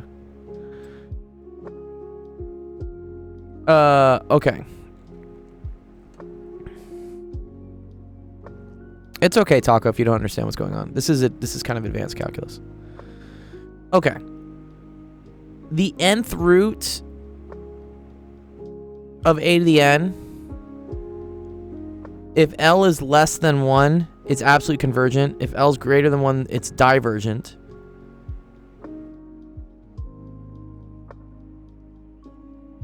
It isn't... Can I do? I feel like I can do the root test on this, right? Oh, it's the square root of n, though, isn't it? Fuck.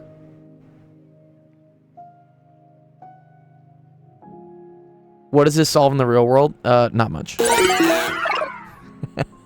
You are right. This is one of these things where, like, students start asking me, like, why the fuck would I ever use this? You're never gonna use this. This is ridiculous. This is well, but in the same way, right? You know, I went to the gym today. I benched, what did I get up to? 245. When in the real world am I gonna have to, like, lift 245 pounds off my chest? Like, never. What? I hope not. I mean, that would be like a really bad situation. So, but I didn't stop doing it just because I'll never do it again or never use it, like, in the real world. But you're still building, like, strength in doing the thing. So, in the same way here, when are you going to use this math in the real world? 99.9% of people will never use this in the real world. But figuring out how to solve it develops skills that allow you to solve other things. So, think of it like, it's like going to the gym. This is like the math gym. And we're trying to, like, build up our math muscles. Because you do use math for other things. Gold, how do you find time to work out during your tutoring, usually lecturing and office hours? Not much sleep. Yeah, I don't have a lot of time, to be honest. The hope is that one of those three things, well, I mean, going to the gym isn't going to really, like, work out for, like, income, but one of those things that I do eventually supports myself, so I don't have to do all the other things. Like, I enjoy lecturing, yes, but it's not that much money, you know. But so that's why I also have to tutor. But also that doesn't pay enough money on its own.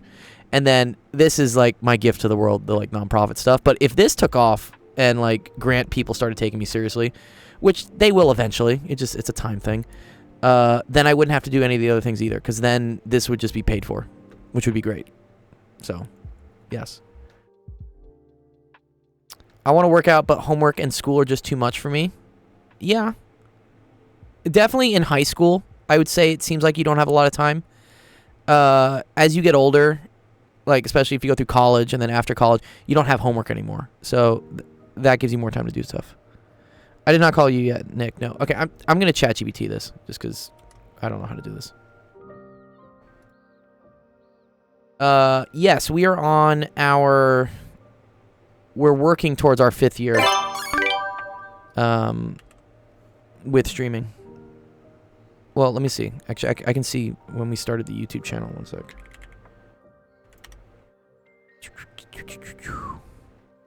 Where is it? Yeah, April 15th, 2021. So, what's that? 4 years and 4 months? We're working on 5. Ooh, I've uploaded 1,000 videos. That's pretty cool. 1.2 million views. Still haven't seen a dime from YouTube though yet. All right, let's see what ChatGPT says about this one. Maybe I'll send it at Perplexity too. You guys seem to like Perplexity.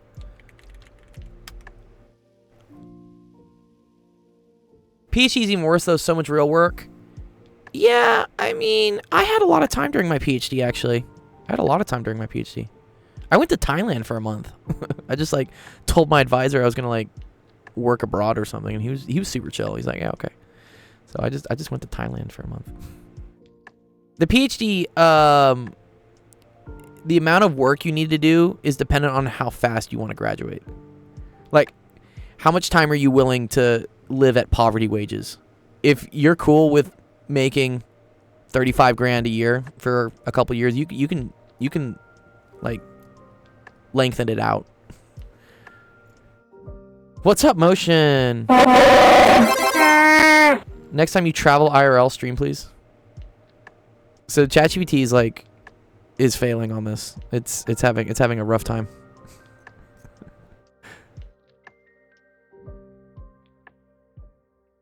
I love how they put this little thing in here. Get a quick answer, because they don't want me to like keep sending it at their servers. Yes, Motion. Yeah. We just started streaming to TikTok again. We've been streaming the whole time. If you follow us on like YouTube or Twitch, I've been on like pretty non-stop for the last, again, 5 years almost. But yeah, TikTok was a new thing we were trying. So what happened, Motion, is I figured out how to improve my bandwidth by like installing massive antennas in my apartment complex. So now I have enough bandwidth to stream to TikTok, Twitch, YouTube, Discord all at once. Yeah. Okay, here we go. On the block, k squared. N is between k squared and k plus 1 squared. The sign is constant.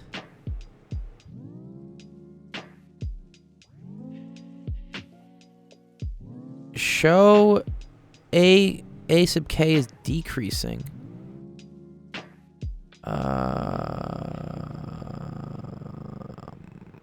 Yeah, I mean, I guess so. It's 1 over n. Yeah, look, alternating series test. That's what I wanted.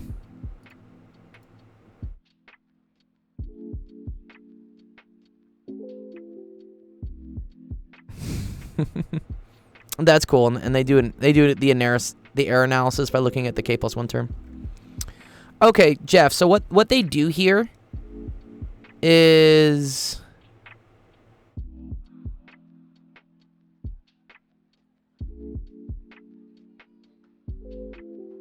man, this is weird. I think I understand what they're saying. But why is it k plus 1 squared minus 1?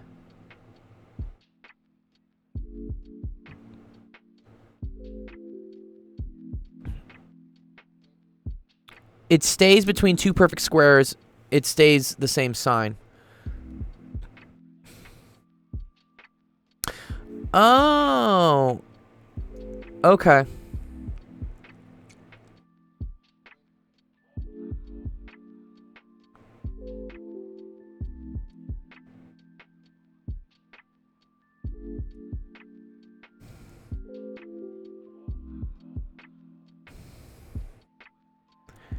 Got you.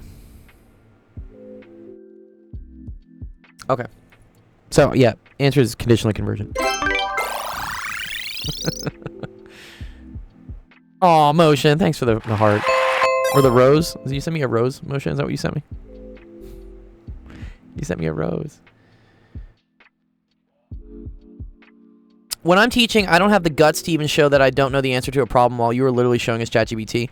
Yeah, no, I mean, because we're all human, is what I like to say. Also, I tutor so many different courses. Like, anything from, like, stats, chem, physics, all the maths. I don't know everything. But I like to at least show the viewers that even if you don't know something, there's a way to figure it out. And AI is pretty fucking good. It's great.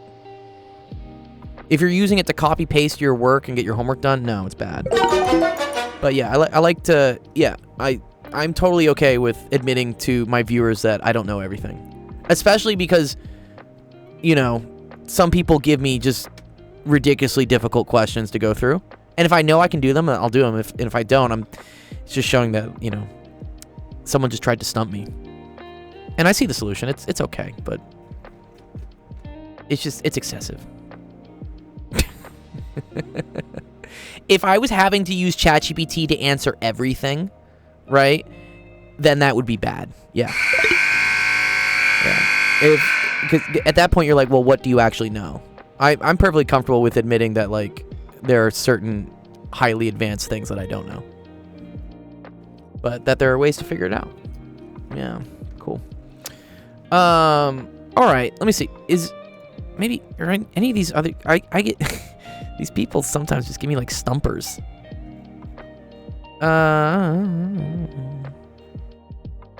Like, do we think we can do this one? I feel like I know what the limit of sine of x over x is. I think isn't this a squeeze theorem problem? And also, oh man, as you know, as n approaches infinity, we don't really care about the plus p, right? The plus p is non-consequential. Yeah.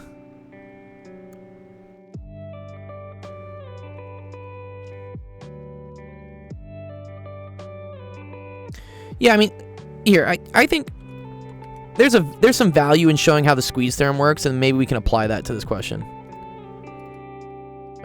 No, leave this. Yeah, there we go. So, by the squeeze theorem, you know that sine of x is always greater than or equal to -1. It's always less than or equal to +1, right? So, if you were to divide everything by x here, okay, and then take the limit as x approaches infinity, -1 over infinity is 0. Don't plug in infinity here. And then 1 over x is 0. So if something is greater than or equal to 0, but also less than or equal to 0, then this also has to equal to 0. Oh, thank you, Roman. Wow, we got a donation. Dude, I think you're my first YouTube donation. Thank you, Roman. That's super cool. I'll have to see, like, how that works. We just got YouTube partner, actually, a couple weeks ago. We hit the threshold for, I guess, allowing super chats is what it is, which I think is what you just did. I think you did a super chat, which is cool. I still need another, like, 500 watch hours before they'll let me get ad revenue on all of my videos. So we're still working towards that, but we hit the first stage of YouTube partner. I appreciate that. Thank you. Thank you, Roman. Dude, is that my first European donation? I mean, Sensation has donated to the chat in Twitch before, but you're my first European YouTube donation, and like my first donation on YouTube ever. Wow. You know what? You're gonna go on my Instagram story today. I mean, like, today I received my first donation on YouTube. €1. Yeah, he uses pounds sterling, yeah, but it converts to US instantly. The true European, not euros, the true European currency, yeah. Okay, so the limit as x approaches infinity of sine of x over x is equal to 0. Cool. So wait, how does that apply to here? Because I see, like, n approaches infinity of this. Do I have to integrate sine of x sine of x over x? Can I integrate sine of x over x?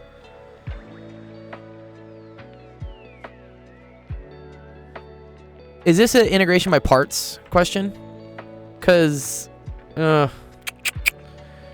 guess this could oscillate, right?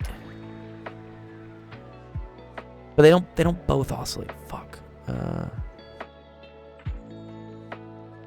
This is my first Armenian donation. Yes. Thank you. Yes, I know Armenians always have the IAN or YAN at the end. That's why System of a Down, my favorite band, are all Malakian, Tankian, Shavo. Yeah, what his name is, yeah. That integral is bounded by negative log n plus p plus or minus log n plus b minus log n. Just integrate negative 1 over x and plus 1 over x.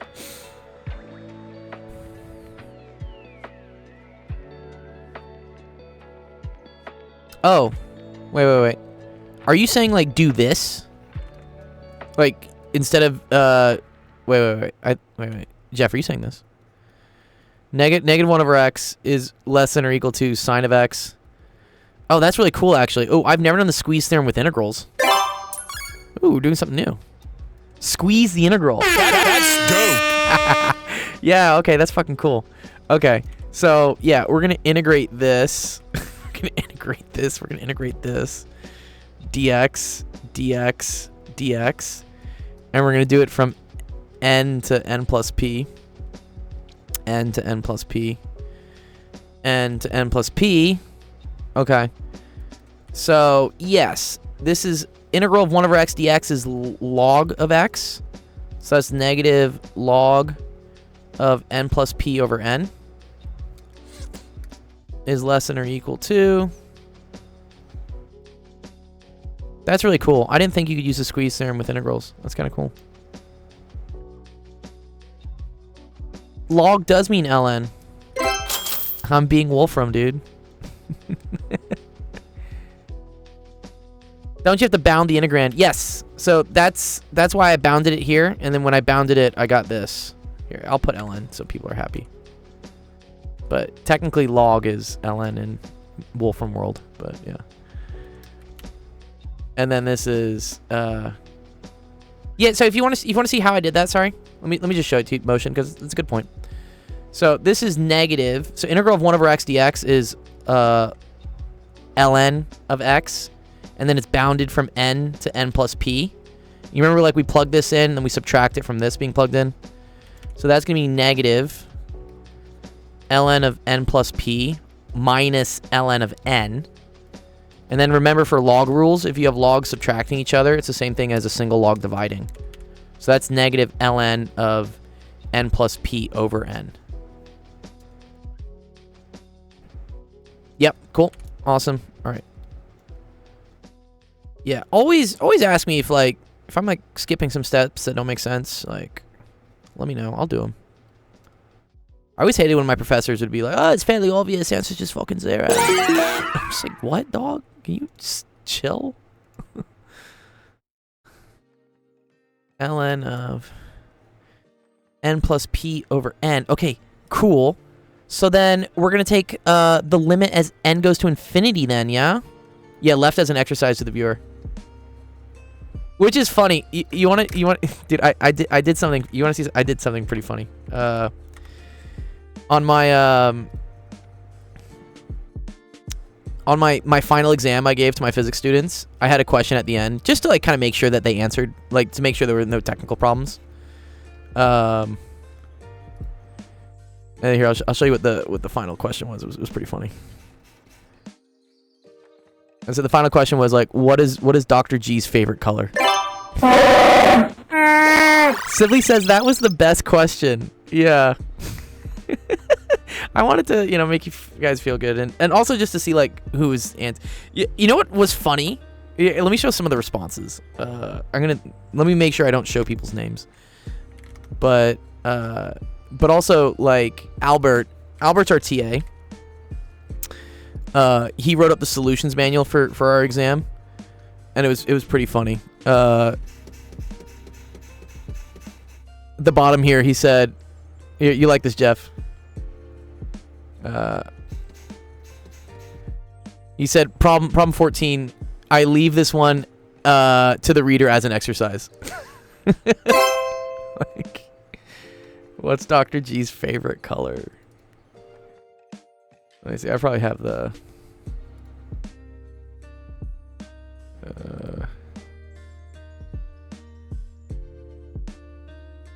You were so happy when you saw that. Nice. I forget if I can see the answers somewhere where they did or say view. View freeze.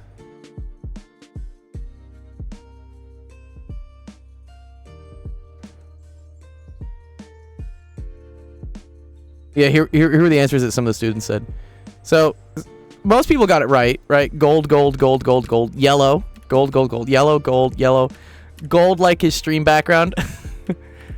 Someone said blue. I said my favorite color was blue. Purple. And then gold. Oh, this is, yeah, some people wrote some nice little things here. Black. Sorry, I forgot. Okay, that's okay. Green, purple. Anyways, yeah. I thought that was pretty funny. Okay, so yeah, not leaving this as an exercise to the reader.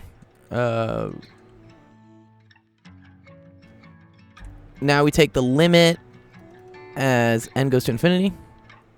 How do you forget? I don't know. Maybe they thought you're closeted blue lover who only presents as gold. You know, blue was my favorite color before gold chose me. Which then I think is very cool because UCLA's colors are blue and gold. So, yeah. So I actually, blue was my favorite color before gold. Okay. Okay, so as n goes to infinity.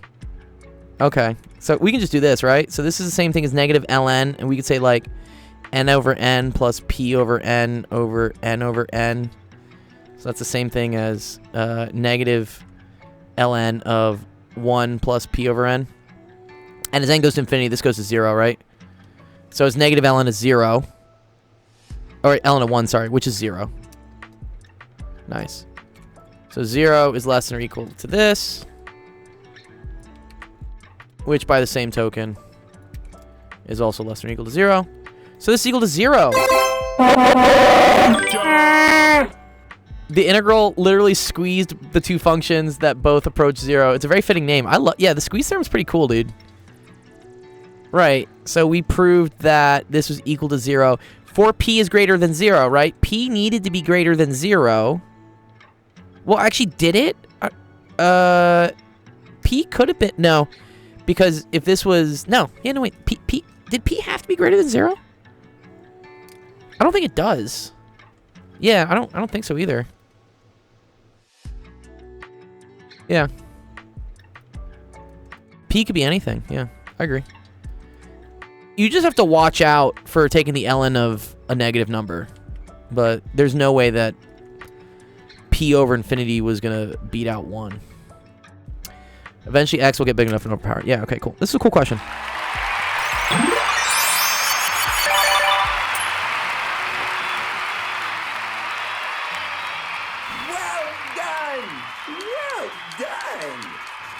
All right, Motion. I will do yours, and then Nick. Nick will help you out, and then we'll probably wrap the stream up.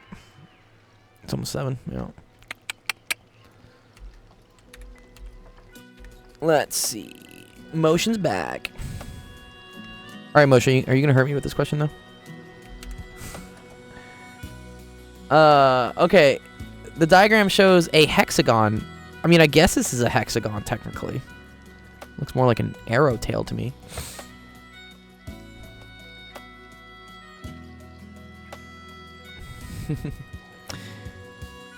Blue is my favorite color when I joined UCLA. The gold didn't happen until probably my 6th year at UCLA, 7th. It's a Star Trek communicator, yes. Or isn't it where like this is blue and this is yellow? Is that like is that like the Ukraine's like army flag or something? I don't know. Okay. A, B, E, F are congruent. Okay, so these are congruent parallelograms. Let's like draw some stuff.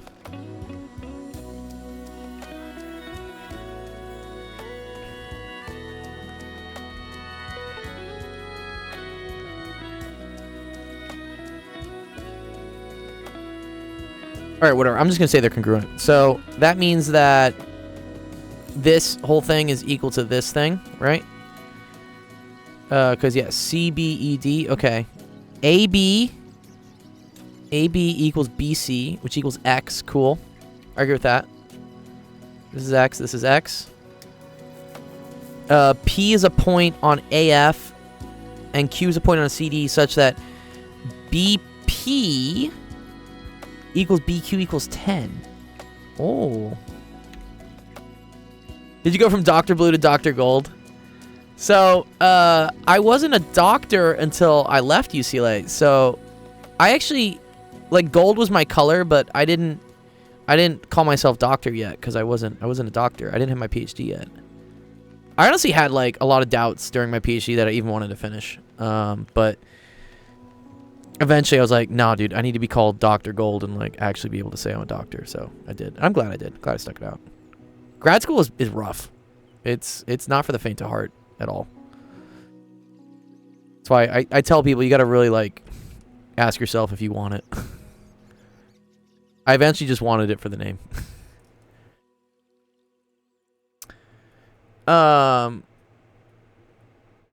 You can't integrate the square root of tan x. I don't know how to integrate the square root of tan x either, dude. It's kind of a weird one.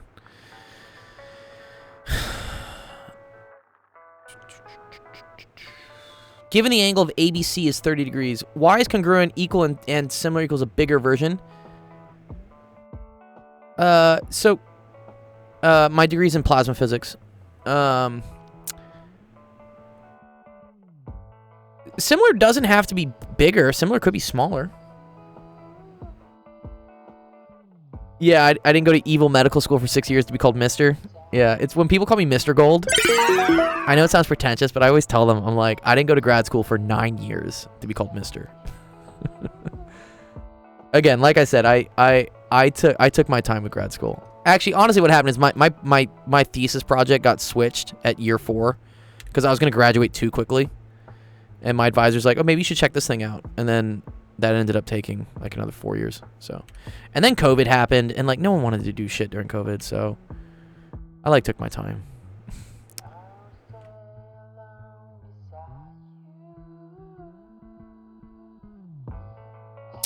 Do you think it's worth it to do an undergraduate in physics at a university? Yeah, physics is great. It's a great degree. Apparently in the US it's one of the highest unemployed degrees. I don't understand that. Y'all seen this graph? One second, I'm gonna show it to you. Highest degree unemployment. It's so bad. Where was it? Yeah. This makes me sad. Can I visit this? I gotta go to Facebook. Yeah. Let me just watch the image, please. Thank you. Yes. The worst college degrees for employment in 2025. Physics.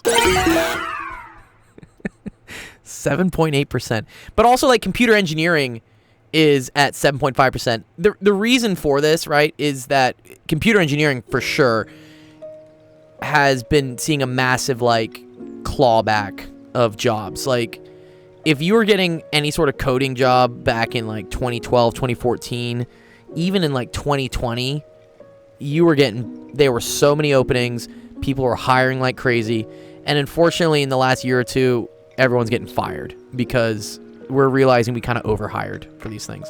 I don't know about the physics one. The physics one kind of boggles my mind. Math would be higher, but no one majors in it. Yeah. Well, it's an unemployment rate. So I don't think it matters about the absolute number, Jeff. That could be true as well. They're just self-employed and make bank. Yeah. Yeah, because they talk about career income, right? Career income's high for physics, 100K. It's pretty good. But yeah, you know, I mean, these I understand. I understand why, like, a communications degree or, like, you know, poli-sci. That's just, I don't know. Poli-sci's a cop-out degree people just get because they're in a frat or something. Would you ever be a quant? No. Trust me, dude. I had one of my great friends from we knew each other since, like, middle school. We actually went to UCLA together for grad school. He went into chemistry. I did physics. By year 2 of his PhD, he dropped out and went into investment banking. Now he makes like 600K a year. Makes a stupid amount of money. But I don't think he's happy. You know, he's buying his Porsche, he's got his Rolex, blah blah blah, but like he doesn't look good, happy. But yeah, quants is it's an option for sure. It wouldn't be for me. Also, I think quants is something that's about to get like taken out with AI for sure. They have like some tests showing that you know, ChatGPT controlling a stock portfolio can beat out almost anything at this point. Okay, prove that the cosine of PBQ is equal to this. Okay. All right, let's try to get that. So, I think I want to use law of cosines here, man. Yeah? So, what is law of cosine? Sorry. It's like c squared equals a squared plus b squared minus 2ab cosine c, right?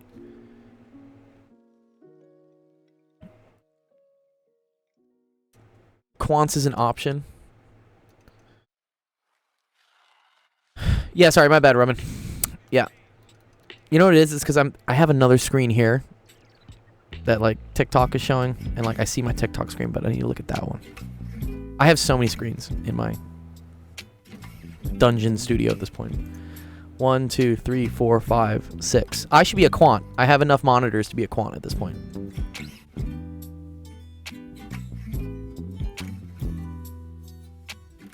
Isn't there an integral that's good for arbitrary points, so good for gambling? Yeah. Yeah. Don't worry, I'm roasting in here. It's like 85 degrees. Okay, anyways. So I think this is the law of cosines, right? And so if this is my triangle, that tells me that cosine of PBQ, which is equal to this mess. We'll see what comes out of it, but okay. So cosine of C is equal to c squared minus a squared minus b squared all over negative 2ab. Yeah? I already have a squared and b squared. Those are 10, right? So my triangle BP and BQ are both equal to 10. Yeah, I mean, a lot of problem solving is kind of just writing down what you know and seeing if it applies. This is probably, you know, this could be like the absolute wrong way to solve it. But I think I'm okay. But yeah, just write down what you know and just see if it works out. So a squared is, you know, so this is minus 200. Oh, I already see I already see the 200, right? And then this is all over minus 2, 10 times 10. I did think of the cosine rule. That's cool. Okay, so yeah. So I get cosine of C is equal to PQ squared minus 200 all over 200. Okay, so all that's left is to figure out PQ.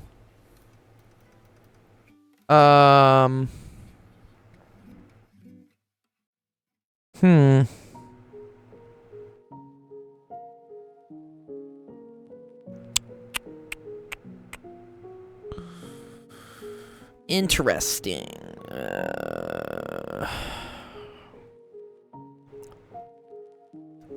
Oh, I can assume that PQ is the same thing as AC, right? How do I remember? I've just done it a lot. You know? It's the same way, you know, if someone says, how do you remember how to speak Spanish? Or how do you remember, you tell them, well, I did a lot of it at one point, so it kind of never left. So, yeah, I've been doing this for a while. Oh, okay. Wait. So, if PQ is the same thing as AC, then this is kind of a triangle, right? Fuck. Do I know that that's equal to X, though? Oh, wait. I know this is equal to 30 degrees. Wait, right? Did we say that? Angle ABC is equal to 30. Yes. So that tells me that this angle here is 60. No. Wait, 30 degrees. This has to be, sorry, 75, right? ABC's is, yeah, angle ABC is 30 degrees. So this has to be 75 degrees. That's kind of an ugly number. I guess I could use the cosine rule again. Right?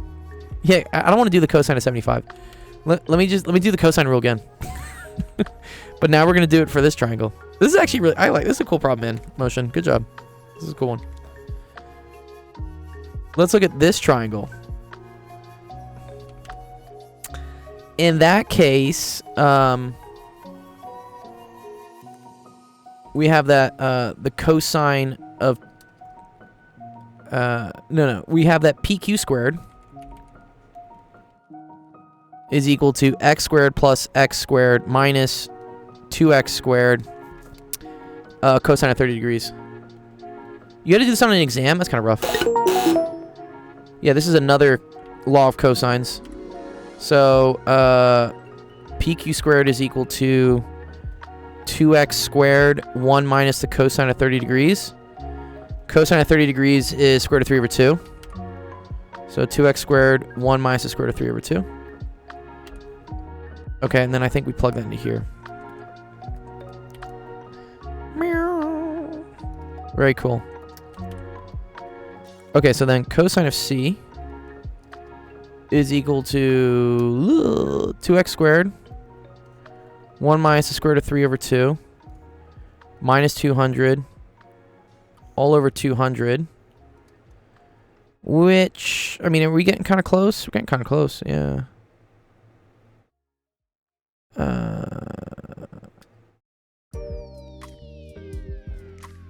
So, I'm off by 1. Oh, but we're going to switch this. I see what's going to happen. Oh, that's cool.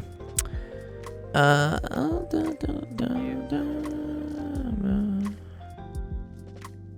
think so. Yeah, okay, I'm going to distribute the 2 in. So I get x squared, 1 minus the square root of 3 over 200 minus 1, right? Which I can then make this 1 minus negative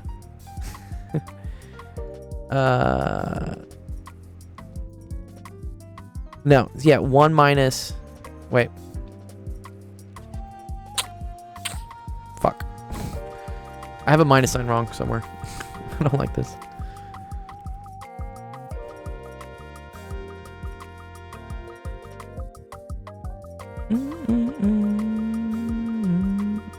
Oh.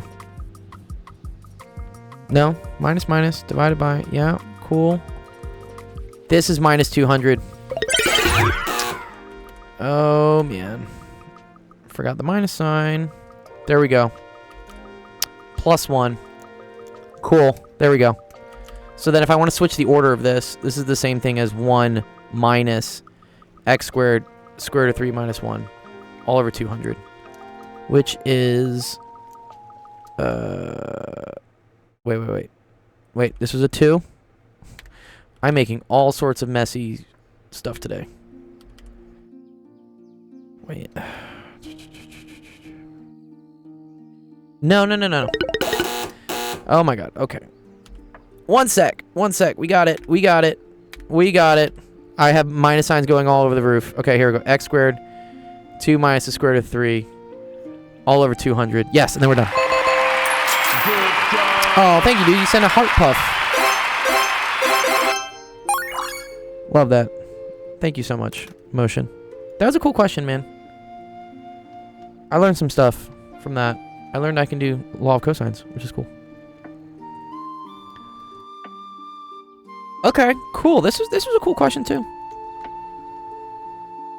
All right. Why is my Twitch chat not showing? One sec. Yes, yeah, C was the angle between... Wait. C was the angle between... was between here, though. It was in between the line PB and QB. Dr. L. Nice to see you, by the way. Yeah. Yeah, this was a cosine of PBQ, which was this angle.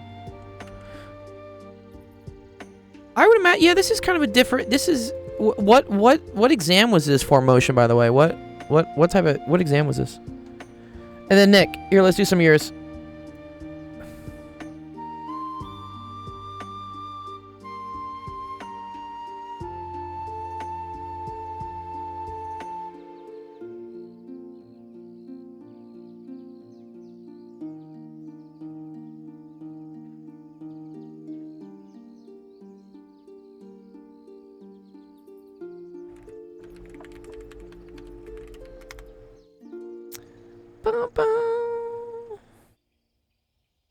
All right.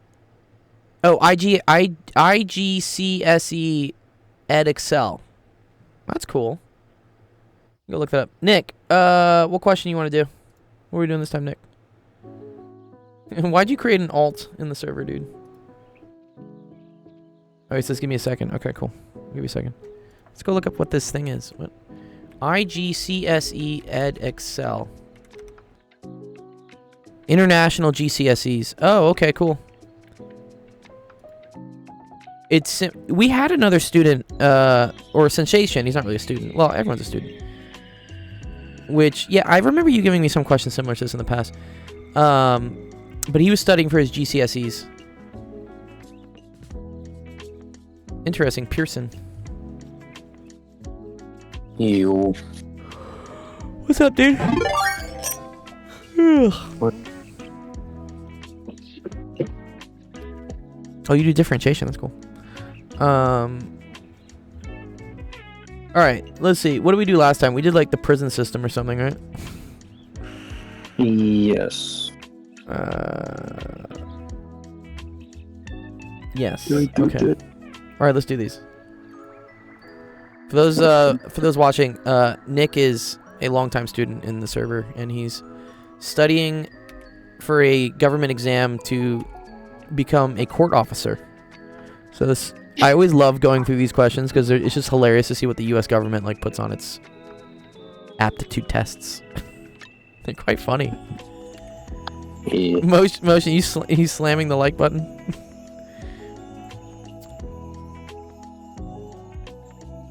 Only the first derivative. Oh, okay. Nice. He says, "Yeah, let's get those likes up." All right, let's see. Questions 1 through 5. Forest City, in imaginary jurisdiction, classifies its offenders as juvenile delinquents, youthful offenders, or adult offenders. I don't know if I want to call someone what's a youthful offender? I would just say youth offender. Why would it, youthful? It's like a compliment. A court officer, Drew. So I think it's like someone who's in the court, like making sure people like don't do bad things in court. Yeah, inside the courtroom, protecting the judge or whatever. Yeah. Unlike that one dude who like jumped at the judge like over the thing. I like how they did. He jumped her, went to jail for it. And then he went back to jail again. No, he went to jail for the. I don't even know. Whatever. A week or two later, or whatever, he had to go back to the court because he didn't finish. He jumped on her, and then they restrained him and sent him away. They came back. Or he came back with like a face mask or something, right? Because he'd want to like spit on people or something. Oh no, he came back to the same judge that he jumped. Yeah. I don't know why they didn't change the judge. Well, you know, He went back to her. Yeah. To jump her again. Never back down, dude. Never back down. Mm. All right, let's see here. Table A shows the average number of daily inmates for the years. Table B shows what percentage of average daily numbers of male for the years were juvenile to... Okay, cool. So this is saying inmates were this. Oh, and here's some missing things. Wait, what was the first question? Sorry. From 1990 to 2000, the average number of female youthful offenders in the Pleasant... Okay. Okay. Wow. Okay. So we got to do some math here. So 20% in Pleasantdale. Okay. This is a lot of just like seeing things. So 20% there, 25% here. And then we got to look at like in Pleasantdale how many inmates there were. Okay. So there was 70 here, and then there was 105 here. Yeah. Okay, so we want the number of youthful. No, sorry. Youthful offenders is the B code. Oh man, this is a lot of just like reading tables. Okay. So out of the 70 female offenders in 1990, 60% of them are youthful offenders. So you're going to do 0.6 times 70 plus this is going to be 0.75 times 105, because then this is the youthful female offenders in Pleasantsdale in the year 2000. And then you want to average these two. That's what they want. They want the average. And is this all daily? Average? Yeah, this is all average daily. Now you got to worry about like this, if the time is the correct as well. Okay, cool. So this is going to be 42. This is going to be about 75. I guess it's like 78 technically. Here we can pull a calculator out. 0.75 times 105. 78.75. Damn. And then you just average these.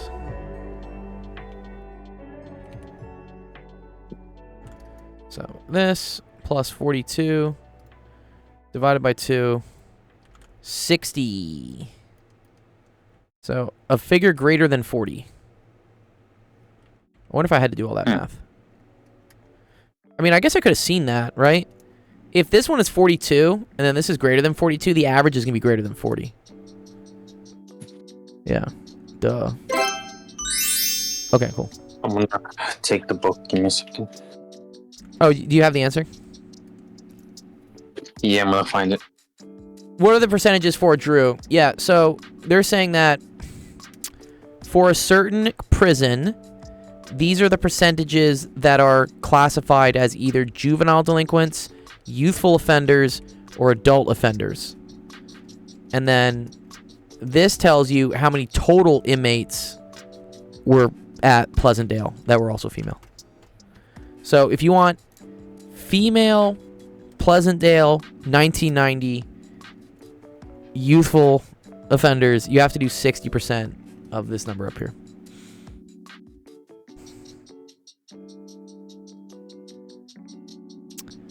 But yeah, Motion, you can also like figure out, this is pretty easy, right? So this total, it is lots of reading and checking and going back and forth. Agreed. Yeah, it's kind of annoying. So this has to be 125 if that adds up to 195. I don't know how we're going to get Y and Z here, actually. This is not too bad, though. It's not a figure greater than 40. It's not. It's 37. The fuck?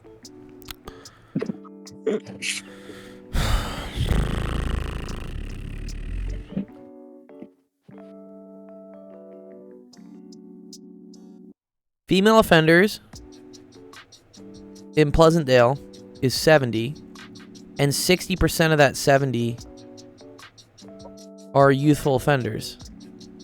So that should be 42. And then in the year 2000, 75%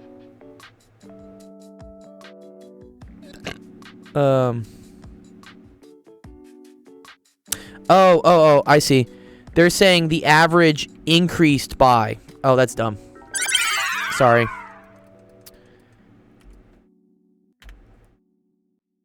Yeah. Okay. So it's 78 minus 42? Yes, it's 79 minus 42, which is equal to 37. Okay, I read the average thing wrong. Yes, I don't think you have to do the average. I agree. You didn't have to do the average. You just need a different. Oh, one sec. I gotta reload us into this. We went over the 3-hour mark, did we? Or 2-hour mark? Yeah, 2.5. 2.5. Where's my password? There we go. Okay. Okay. All right, we got that. Okay. See, I just read the average, and then it mostly. I thought it was just the average from 1990 to 2000, not that the average increased by. So you have to be tricky. You got to read the whole thing, apparently. Okay. Which of the following sets of belongs in the for Y and Z? Ooh, okay.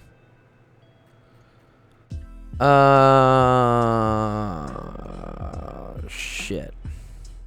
Okay. Well, I know I need all of these numbers to eventually add up to this, right?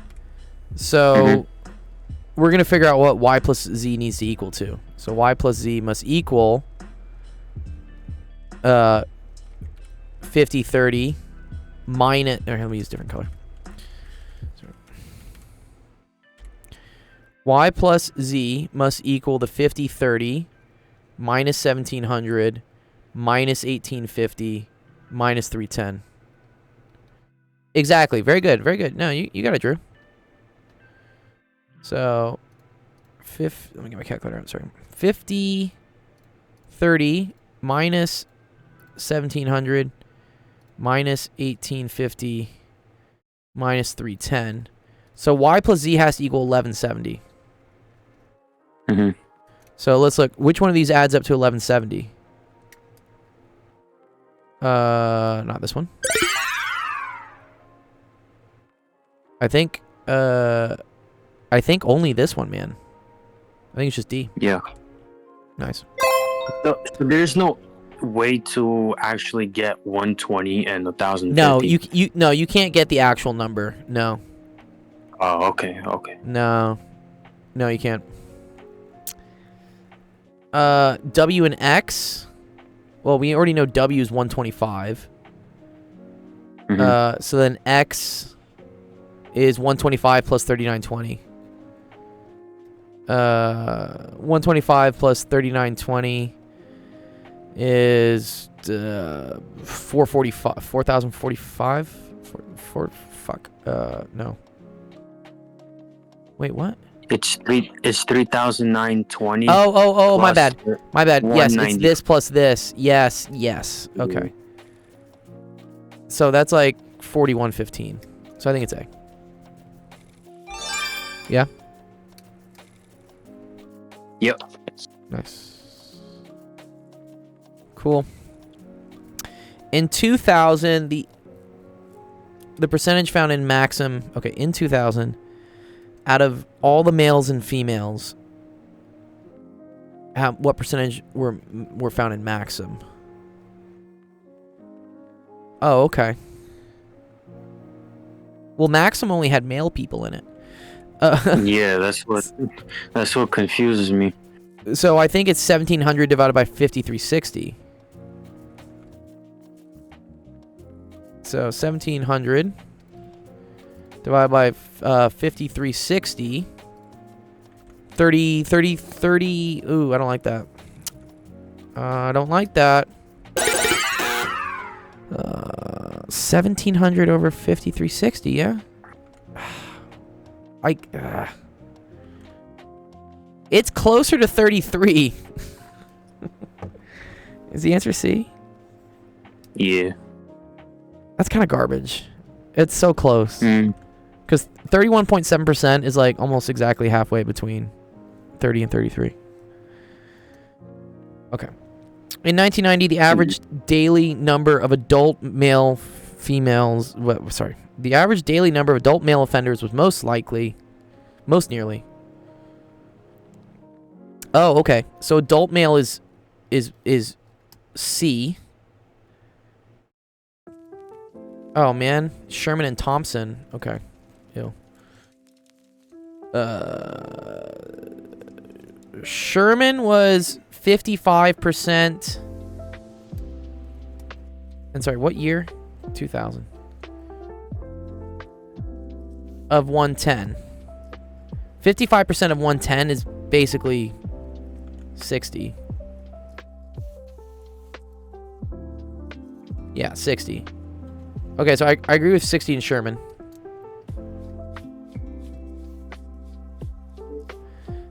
They're going to probably screw us here with the Thompson one. Thompson is 60% of 650.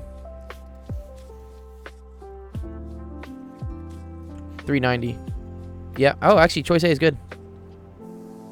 Yeah. Is that right, choice A?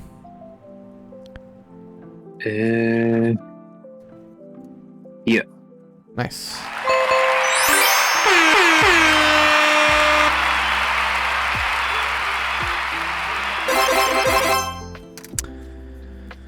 Sick. All right, I'll send you this. Thank you.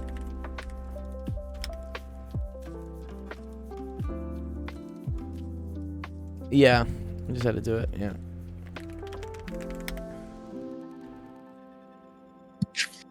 All right, let's see. Any of the last minute questions before I wrap up the stream? Doesn't look like it. Okay, cool. All right. We'll close it out. All right. Thank you, everyone, for coming to Actual Education Office Hours. Really appreciate everyone who showed up. Thanks for... Maybe I will start streaming on Friday. I don't know. There seems to be a lot of people on Friday, and they need people to stream math. Maybe I might change the schedule. We'll see. I don't understand why the test makers don't make the numbers come out to rounded numbers. It does. Exactly, it does. Yeah, they should have made it something nice. Good job, Drew. Yeah, you'll get bond coins for that.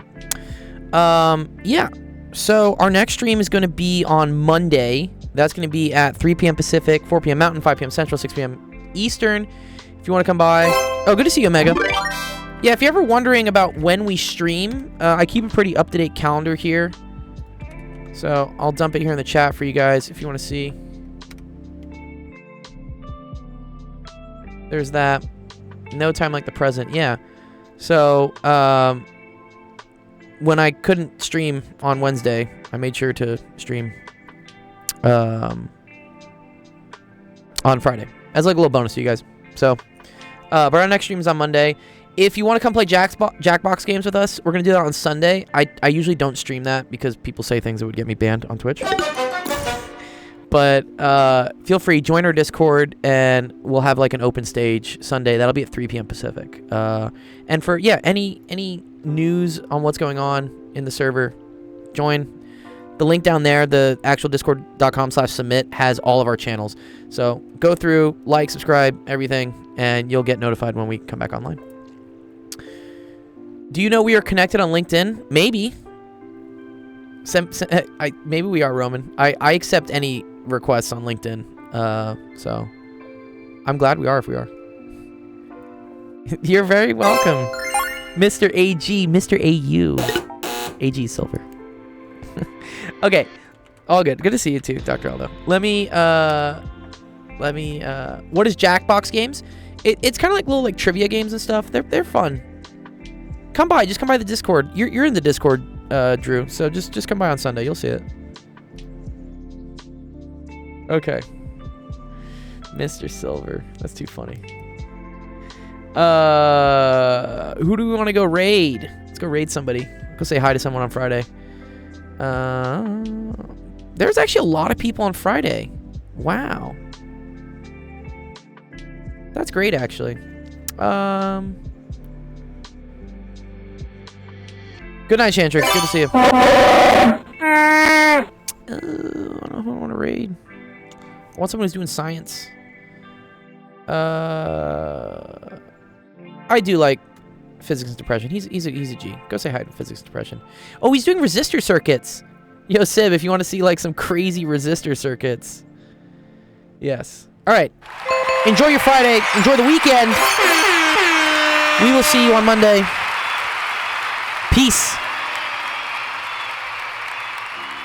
I had suggested that it may be that that Kirchhoff's major contribution was not just writing down, hey everyone, I want to announce to the world that energy and charge are conserved, which probably was reasonably well understood at that point. But in fact, that he had found a